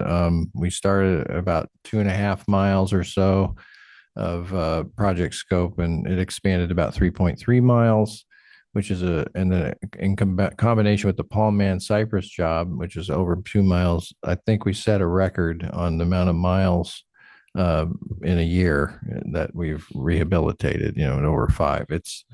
That brings us to, well over 2%, which, is, you can replace your whole system in a third of a century at that rate, but it would wipe us out. I mean, it's just been really quite a lot of work. So the second part of this, it's a closeout. There's a resolution in this packet authorizing an amendment to the budget that we not only exhausted ourselves, we exhausted our bank account, we exhausted what we had planned to spend. So we were a little bit over budget. So in keeping with our financial policies, we have a proposed amendment that recognizes that the additive commitments that we achieved through this project strained the capital budget and required a little bit of reshuffling of resources for this fiscal 25-26 budget, which wraps up shortly. And there is some available funds in other parts of our organization that can help cover these overages. So that's explained in the staff report, and we are asking permission to amend the budget through that resolution. And then we adopt another resolution approving final acceptance of this project, and then ask that you approve us filing the notice of completion for the project and release a retention to the contractor. So there's a lot going on with this. There is a change order that is the beginning, and Phil will get into some of the details a while. There's additional costs beyond the change order you approved a few months ago, which exceeded $1 million, and then this one is $690,000. So, but there's a good explanation, and it has to do with conditions that our condition assessment system couldn't quite pick up, but we needed to address once we got into construction, and then as well as some additional paving requirements that the county imposed on our district that we didn't foresee. So with that, I want to say it's a positive story of productivity. And then, you heard the stories last board meeting about this project. We are continually finding abandoned laterals, which are a huge source of groundwater infiltration into our system and lead to that higher peak factor in the Ross Valley system in overall central Marin. So these projects are really fruitful in taking away these sources of I&I in the higher rainfall areas in our district. So with that, we really appreciate the board's flexibility and allowing us to get this type of work done. And we're pretty proud of it. And then with that, Phil, could you just go over some of the details of this proposed change order and the closeout of this project? Yeah, thank you, Steve. So what's before you tonight is a final balancing change order for the project. There's a summary provided on the 22nd page of that change order, which 177. it's 177 board packet. 177 board packet item, page 177. Thank you. That summary, you'll notice that most of the added cost for this change order is under general bid items. That included about 1,000 feet of sag repair. So what a sag is an area of pipe where a section of pipe where we have reverse fall, meaning water doesn't flow out of it. These were pre-existing conditions prior to construction. As Steve mentioned, during our condition assessments, of our mains, we are using a camera, and as we go underwater in the instance of a sag, it becomes difficult to tell where that defect begins, where that defect ends. There are other conditions there that complicate our ability to assess the extent of a sag. So when we got into construction, there were several key areas where the sags were a lot worse and more extensive than what we had planned for. Our general bid items include an allowance for sags that we base off of our best guess for where that total footage of sags could end up. But as we got into several areas along Sir Francis Drake in San Anselmo with the border of Fairfax, we encountered several very extensive sags. One was related to an area that had extensive a history of overflows and issues that were most likely related to these sags. One of the manholes itself, you could visually open it up and see standing water there, which is not a good thing. It creates a source of odor complaints as that water isn't moving at the correct velocity through the pipe. You also end up with debris settling, and then the likelihood of a backup and an overflow increases. So we've sorted out that one area, but there were a lot of sag repair that needed to happen there in a particularly challenging area along Sir Francis Drake with the traffic control needed. So that area in particular, as well as along Barron's Drive, that main was originally laid in rather incompetent soil, looks like bay mud, and differential settlement happened along the pipeline, and we ended up with a lot of sags that we were not able to account for prior to bidding the work. Also included in those general items, you'll see some rock excavation. We encountered quite an extensive bit of rock excavation along Rutherford Drive in San Anselmo. Basically, that whole hillside was rock. After looking around out there, it wasn't too much of a surprise, but it wasn't something that we accounted for prior to bidding the work. And then as you work your way through the summary, you'll see a number of credits as well as other charges. You'll see, large added costs, but then a large subtraction of that same amount of cost where we're switching methods of construction, where we change from pipe bursting to open cut, or in some instances along Sir Francis Drake in particular, we had specified pipe reaming and we switched to pipe bursting. It ended up that the pipe bursting was actually going to be a little bit more expensive, but the pipe reaming process would have been slower. And in a traffic constrained area, we like to move as quickly as possible. Also with pipe bursting with this particular contractor, we knew was a lot lower risk than trying to introduce a pipe reaming subcontractor. Working your way down that list, the other notable thing I'll draw your attention to on here would be item 21.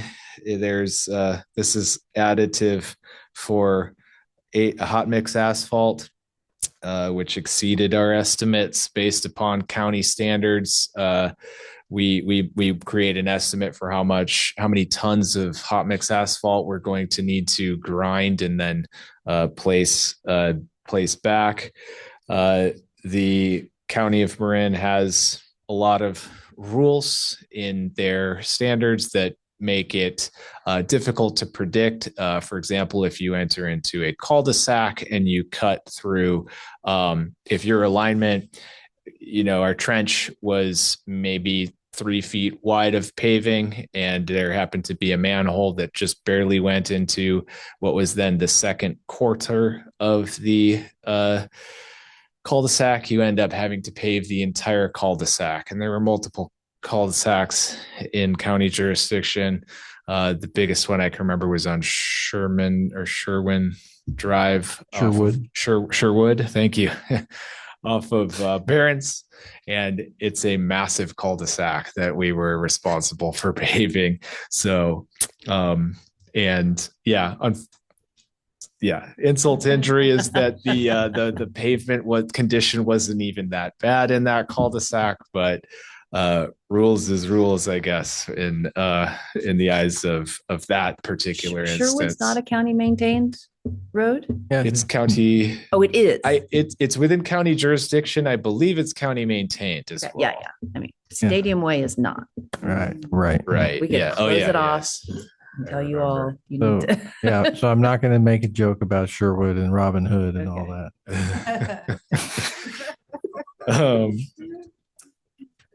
So yeah, that kind of summarizes the change order that you see before you tonight.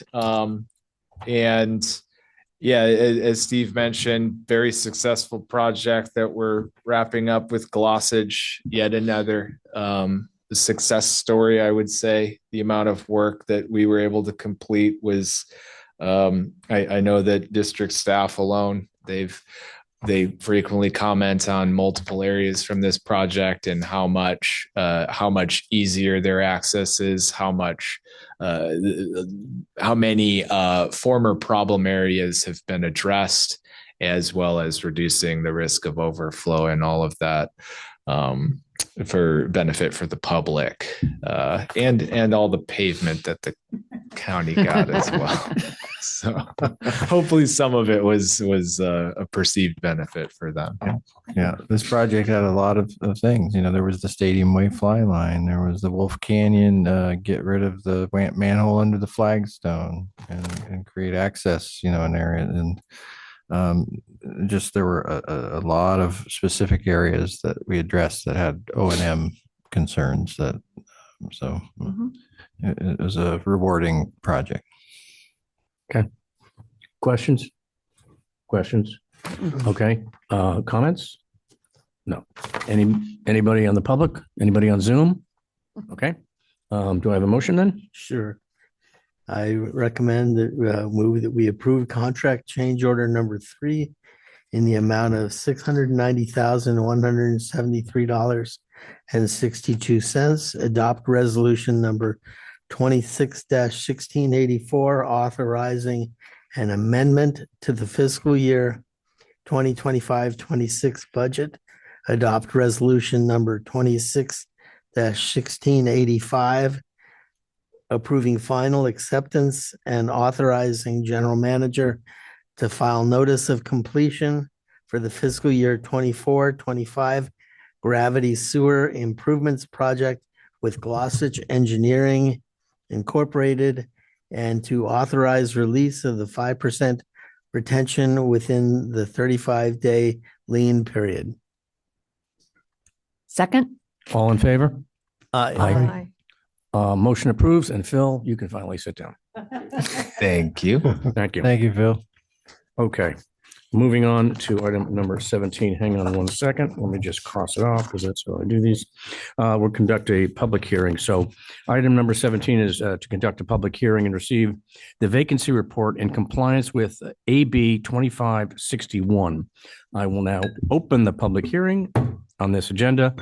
Steve or Felicia? I guess Felicia, because Steve's not in the room. Can you give me a little update? Yes, thank you, President Kelly.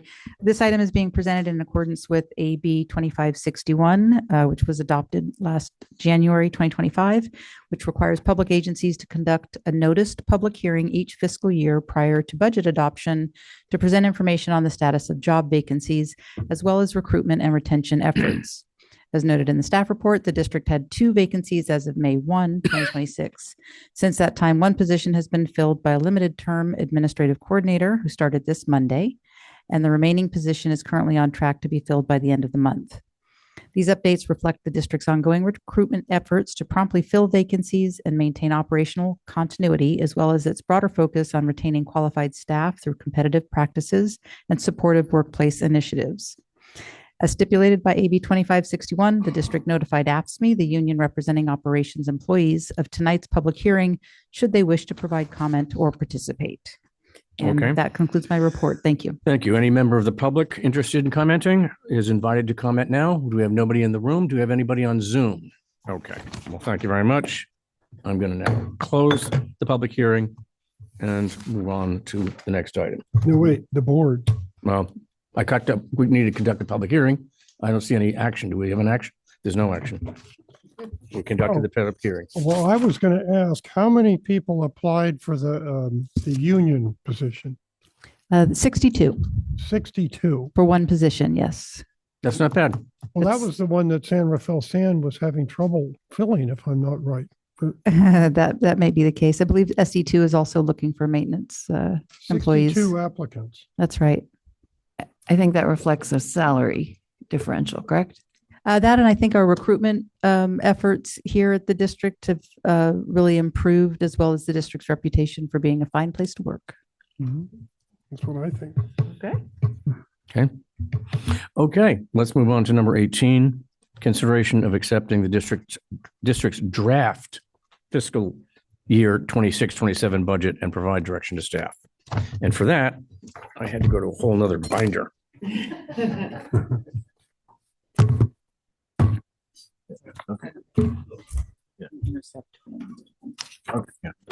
Oh, good. Yes, I want to ask our Chief Finance Officer, Victor Damiani, to present the draft budget. Just would remind the board, we do this two-step process every year where we bring a draft budget in May and then make some revisions in the final budget proposal in June. And I think Victor will even mention some things he anticipates change. But regardless of that, Victor, please take it away. Thank you. Good evening, Director Kelly and members of the board. I'm pleased to present this draft budget of the 26-27 budget, and the key word being draft, and also that Steve has already mentioned there's some changes coming. But we will start. I'll ask you to look at board packet page 190. Just start on the table of contents. Just to review that there's a lot of detail in this budget. From the message from the general manager in the section 1, financial policies summary is in section 2 on page 17, a whole section on performance indicators. And then in section 3, we have budget summaries. And I was going to highlight some of those, but I ended up highlighting all of them. So I guess that's my favorite section. But there's a lot of detail. Tonight, we'll just go through the high level highlights. And for that, we will turn to board packet page 221. As was mentioned, there's going to be some changes when we get to June, but I'll go through what is presented here in this as it's published. And I'll try to point out where I think there's going to be changes we're going to see with the second draft. So the first highlight is that the annual budget is expected to be balanced. And as presented here with $41 million of expense. However, we think that number is going to go up in June, and $44 million of revenue. The total revenue sources are expected to increase by 2.4 million overall, or 6%, compared to the prior year budget. The total funding sources are made up entirely of revenue, with no budgeted appropriation of fund balance like we had budgeted in the previous year. And as the numbers are still coming in, and they were coming in today, I think that we're going to be able to stay true to this statement in the final budget.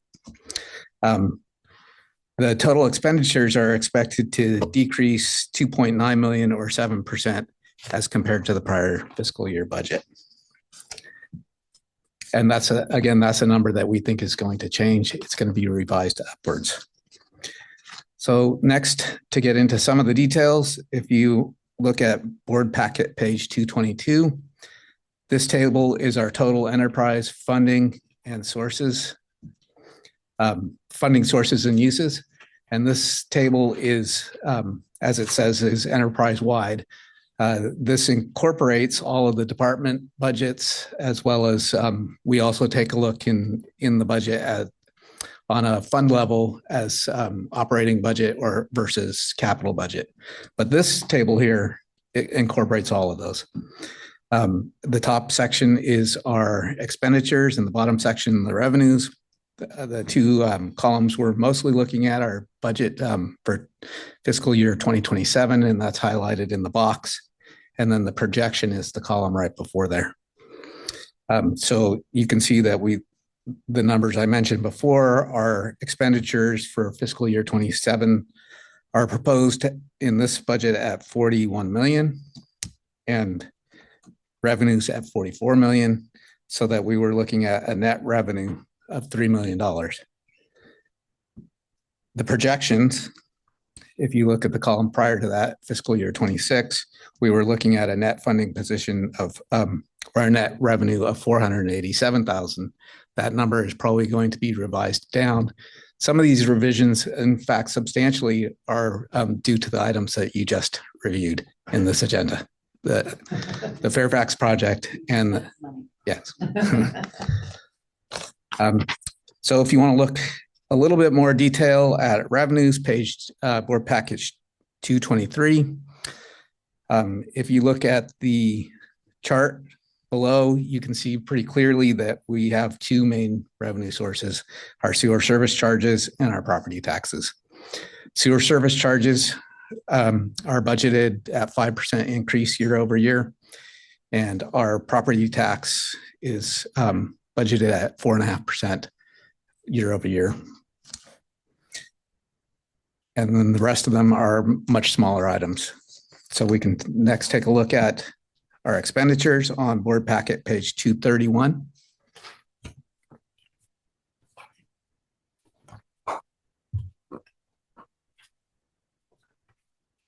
So this table is going to change quite a bit for the June draft, which you can see we have four main expenditure categories, which is the JPA charges, personnel cost, capital projects, and debt service. Of those four, three of them are likely to change, and debt service will remain basically the same.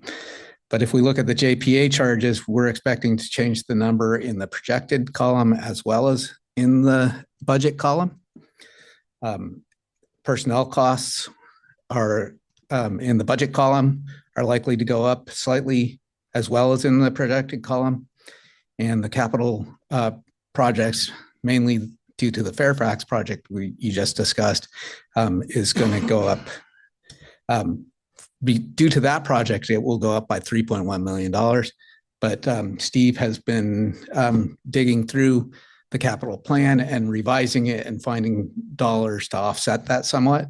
So overall, our capital budget is likely to increase. I think it's about 2.4 million from above the 7 million that's listed here. So then taking a look at how those two areas combine together, if we look at board packet page 283, we can look at fund balance and our reserves.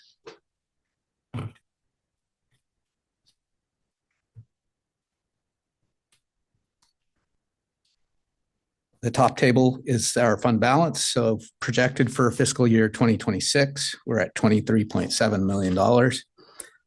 Again, you'll see that we had a net result of 487,000.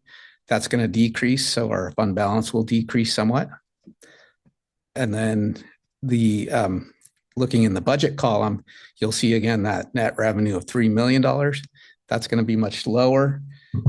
So the ending fund balance will be lower than this 26.7 that's listed here. Thank you. Okay. And then the next table is our reserves. The top section shows the restricted reserves. We don't really have any discretion there. So those reserves sort of just are what they are. But if you look at the committed reserves, we have the operating reserve, our emergency reserve, and capital improvement reserve. In the projected column, we show our operating reserve for fiscal year 26, improving somewhat to $12 million. And our emergency reserve, we've maintained at $2 million.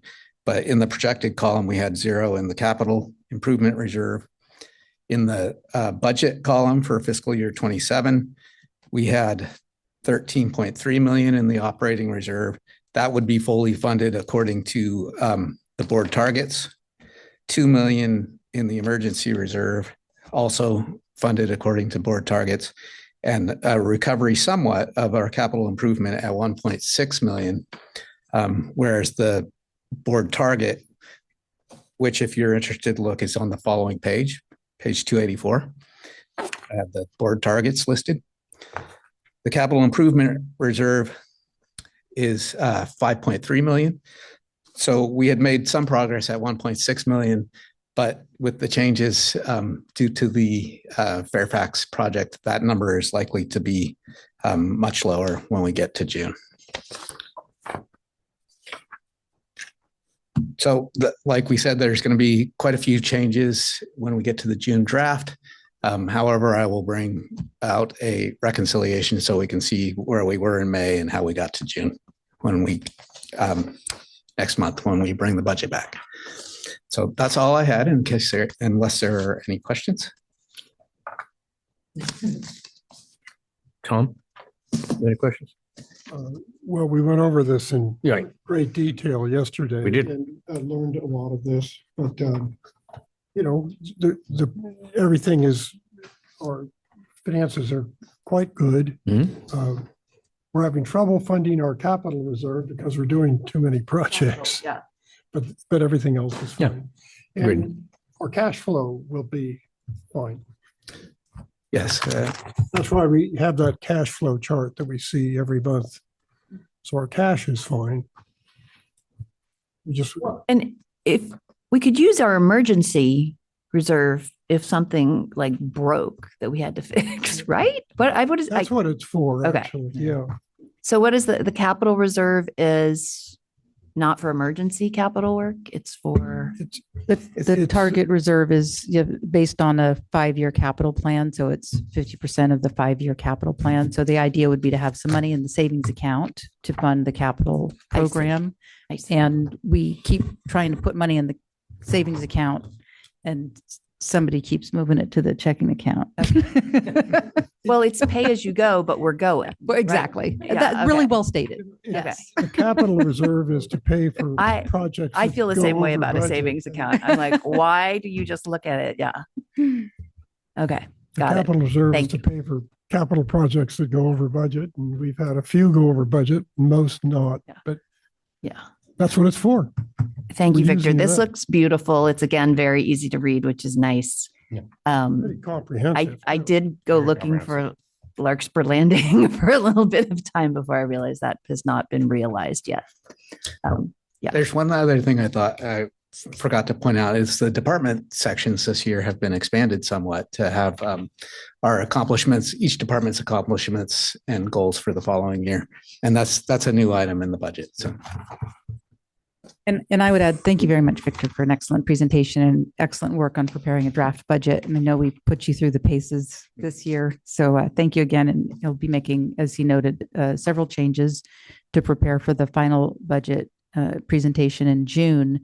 We welcome the board's feedback on this draft budget over the next couple of weeks. If you have time to, dig in further, and if you have questions for staff, we're always available to engage in those discussions and answer questions.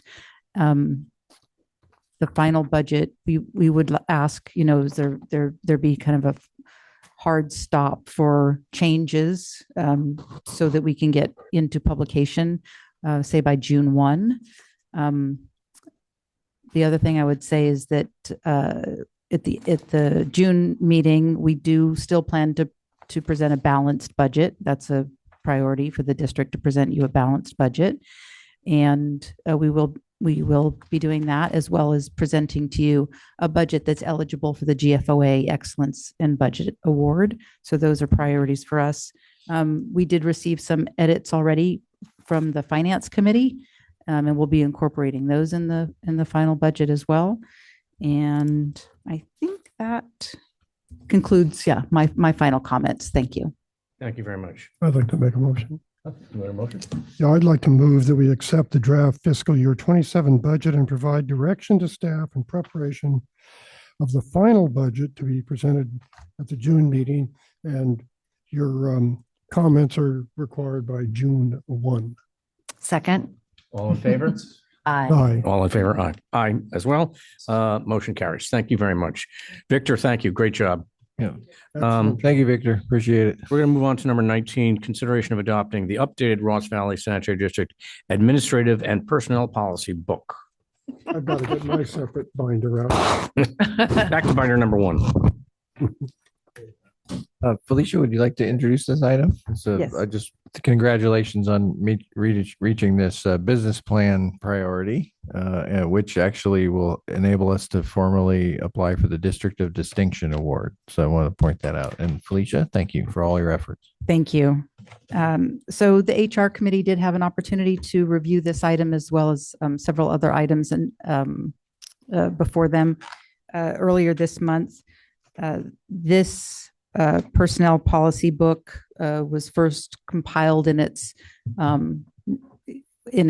current form back in 2018. There was updates made to it in 2021, and then Christina came on board and we became very ambitious and decided that what it really needed was to have a more complete overhaul and to look at the model policies that are published by our employment law firm of Liebert Cassidy Whitmore. So Christina undertook the Herculean task of adopting all of the LCW model policies and shaping them into the Ross Valley Sanitary District policies such that they aligned with our existing policies, but also reflected the best practices and recommendations by LCW. And in order to do that and to present it to the labor group, she prepared what we call a crosswalk, which enumerates the existing policies that were in place or are in place with the proposed policies. She enumerated any new policies, of which there were, I think, 6 new policies and several legal updates captured in this body of work. So I just want to give a lot of appreciation to Christina for all the work that she did, not just in producing the document, but also presenting the document, as I said, to the labor union. We did transmit that to them in December of 2025, gave them ample time to review, provide comment. We met with them in person in April and have this now final document again presented to the HR committee earlier this month and now to the full board for your review and approval. And we're happy to answer any questions. Thank you. Okay. Do we have any questions, Michael?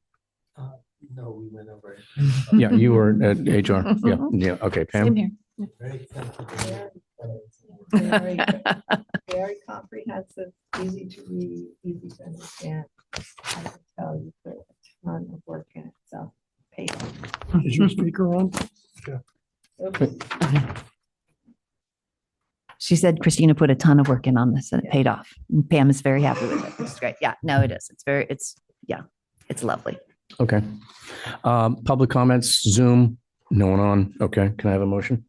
I move we adopt the Ross Valley Sanitary District Administrative and Personnel Policy Book. Oh, all in favor? Aye. Opposed? None. Motion carries. Okay, now we're going to move on to the administrative oath for the Board of Directors. And I'm going to remind the board clerk and those being administered that it's the job of the board clerk to offer you the option of affirming or swearing. She has to offer it. You only have to accept one. Some people affirm. It's a religious thing. Some people won't swear. They affirm. So Okay. you don't have to swear or affirm. I never swear. You can swear. Well, then you would affirm. There you go. That's not what I mean. And you would affirm instead of swearing. Okay. Thank you all.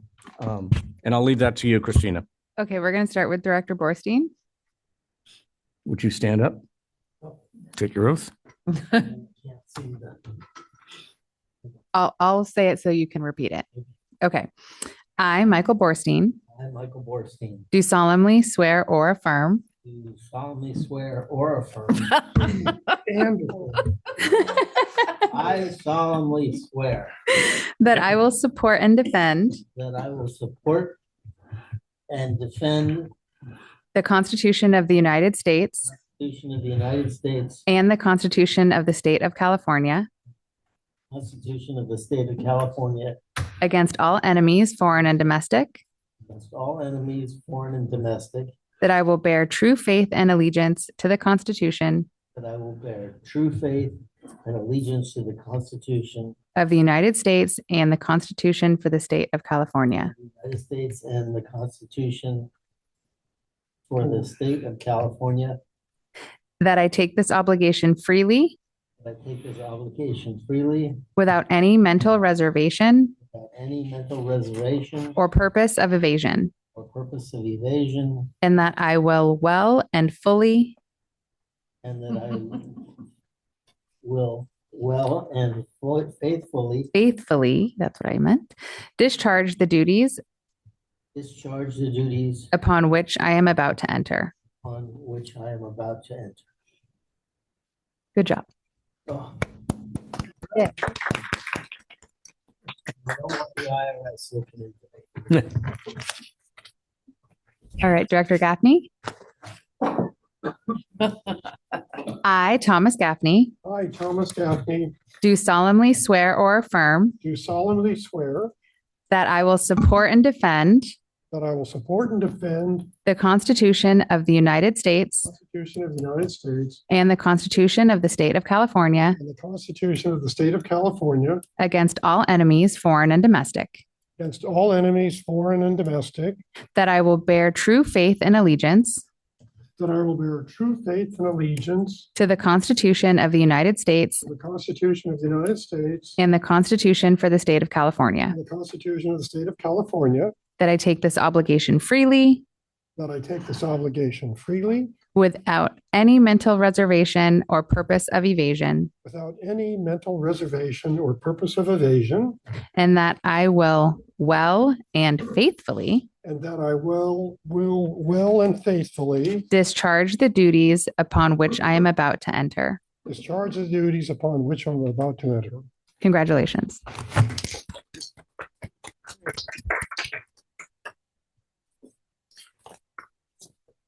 Director Meggs.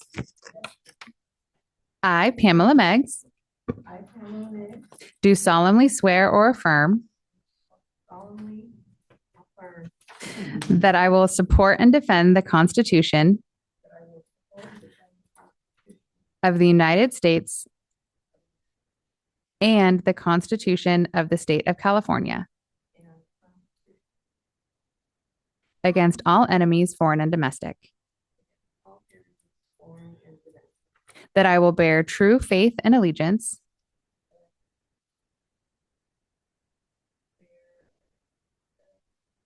that I will bear true faith and allegiance to the Constitution of the United States and the Constitution for the State of California, that I take this obligation freely I take this obligation freely without any mental reservation without any mental reservation or purpose of evasion, or purpose of evasion, and that I will that I will well and faithfully well and faithfully discharge the duties upon which I am about to enter. discharge the duties upon which I am about to Congratulations. Thank you all very much and congratulations. And we're welcoming you for 4 more years of service. You know, this board has really been great together. So it's good to have you back. Okay, number 21, monthly operational and maintenance metrics report. Good evening, everybody. President Kelly, distinguished board, council, and staff, thank you for your time.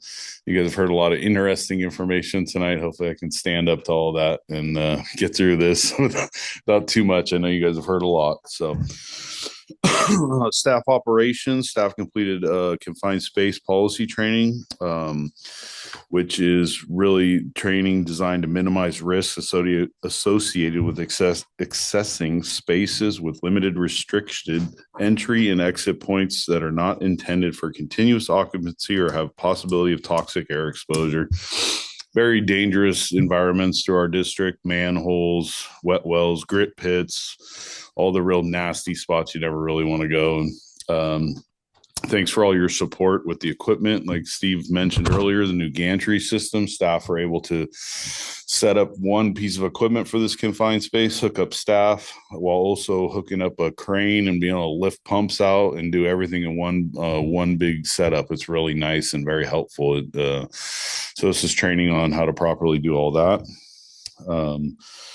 The pump crew completed a comprehensive review of the newly updated emergency response plans for pump stations 31, 32, over in the Riviera Circle. And these are the step-by-step operations, how we operate the station in emergency situations, from bypass pumping, the lowest manhole where it's going to overflow if this pump station isn't working, and then how to operate each control, either on-off switch, emergency power switching, hooking up generators, pumps, everything. So we work with a consultant. We take aerial views, we take pictures, we add arrows, and then we have staff walk through it for edits. And then the superintendents walk through it for edits. And then we finalize that. And that's a really important part of our emergency response plan and part of the SSMP as well. It's part of our operating through the SSMP and a change log item once we're done. The line maintenance crew, we've started a new initiative. As you know, we're really working towards data-driven decisions and training. So I believe I've showed you previously, but we did the overflow manhole sheet, which is a big laminated. It shows all our different manholes and overflows at different rates. So staff have it in their truck. They can open up a book, say, this is what size manhole it is, and this is what I think the flow is. So we can use that right there in the field. So what we're doing with this initiative is whenever staff get a heavy or moderate, they feel is a heavy or moderate reading in a pipe, we're going to actually have them photograph that. And then we're going to compare that against other staff members. So what we're trying to do is come up with a consistent way of charting debris in the sewer systems for moderate and heavy debris, so that we're categorizing it correctly in the risk model that Patrick's building. That way, heavy to moderate and 8-inch pipe can be really different from a 30-inch pipe. So we're working with that on trunk lines, 10-inch, 6-inch. And once we compile these photos and go through them, we're going to actually build like a cheat sheet book so that we can train new staff. This is what we're looking at when we're saying moderate, heavy debris for roots, grit, grease, all that good stuff. So we'll be able to use it as a training tool and also as a reference for fielding the staff if they're unsure. So I've documented cheat sheet books for everybody to work with. The repair crew completed repairs at 2 locations along Woodside Place easement to address multiple difficult defects, severe breaks, offset, root intrusions. The damaged sections were roughly 1,000 feet off the roadway, so staff had to carry everything in from saws, shovels, everything they needed, concrete, everything to fix that. And it ended up being cast iron pipe. So as you can imagine, it's even harder to cut. You can't just snap it with a chain cutter. You got to actually cut it, and it makes work a little bit difficult. So they successfully dug down to the line, removed defective test sections, and restored proper flow through the system, all by hand digging and carrying everything in there. Really good accomplishment from the repair crew and a lot of good work on their part. And then the condition assessment, coordinated with Kent Middle School and line maintenance to clean all the trunk lines that run through the school. We have to do that during spring break or summer because they really won't allow us on the school with the kids and the smell and everything else. Yeah, those kids are smelly. I don't blame them. Yeah. But we don't want them jumping in the big manholes either. They have quite a ride. So just for safety, but they cleaned 12 segments of between 27 and 30-inch lines. Just one note, all this work was contracted out before you guys approved the new CB03, the large VACCON. Yep. We're capable of cleaning all our own trunk lines. We're not contracting any of that out, and it's a good learning lesson for staff that have even been here a long time because it's something new that we're doing. And We're even looking at the debris loading for these larger pipes to add to that too. So it was a really good job by both teams to get all that coordinated and done. And they were out of there in 3 days instead of 5. So it went really well. And we got condition assessment on them as well. So really good work. And then in the month of April, unfortunately, we had one small category 4 spill. It was 25 gallons, but it was fully recovered. Nothing made it to a waterway or a catch basin. It was all cleaned up, captured. And of course, this was due to some grease and another grout issue that we found in this line. We removed 2 full buckets of grout out of this line. So we will be doing, we did some investigation and some outreach for the grease. We think the grout or the concrete, it was a newly concreted surface, right where the rod hole is. So they may have kind of skimmed. So we're going to work after July 1st, maybe do a small in-house realignment there. That line takes kind of a big jog. So we're working with Manny to get all that corrected in the future. That's all I have. If you guys have any questions. No, I just would say that last month when I said, were there any spills, you kind of said, well, look for him. That's nothing. So you should have told me last month. I was worrying all month. It was like, oh no. So that's great. No, we're great. trying. Great We're trying. report. I know the numbers are up this year, but we're working to correct this and these deficiencies. So with the help of Steve and engineering, replacing some of these bad lines, and thank you. I was looking at the flow chart, our flows to CMSA, and most months we're we're only above 45% on 2 months. That's page 430 in the board packet. So are we going to do okay by just measuring flow? Or are we still going to? What do you think? Just measuring flow doesn't take into account the true cost of treatment. That's true. Yep. Because our highest flows are the lowest strength we have. Yeah. When we have a high flow, we have low strength and lower strength than the other JPA member agencies. Mm-hmm. Okay. But our total flow is going down anyway, isn't it? Yeah, and thanks to our aggressive I&I focused program, and replacing over 5 miles last year and reducing I&I on that level and that scale has led us to have the lowest percent flow ever recorded at CMSA. At 38. At 38%. I saw that right away that day. And 239s. Yeah. Okay. Questions, comments, James? Okay, thank you very much, Thank Paul. you, everybody. I'm adjourning the meeting. The next regular meeting is on June 17th, 2026 at 5 p.m. right here in this room.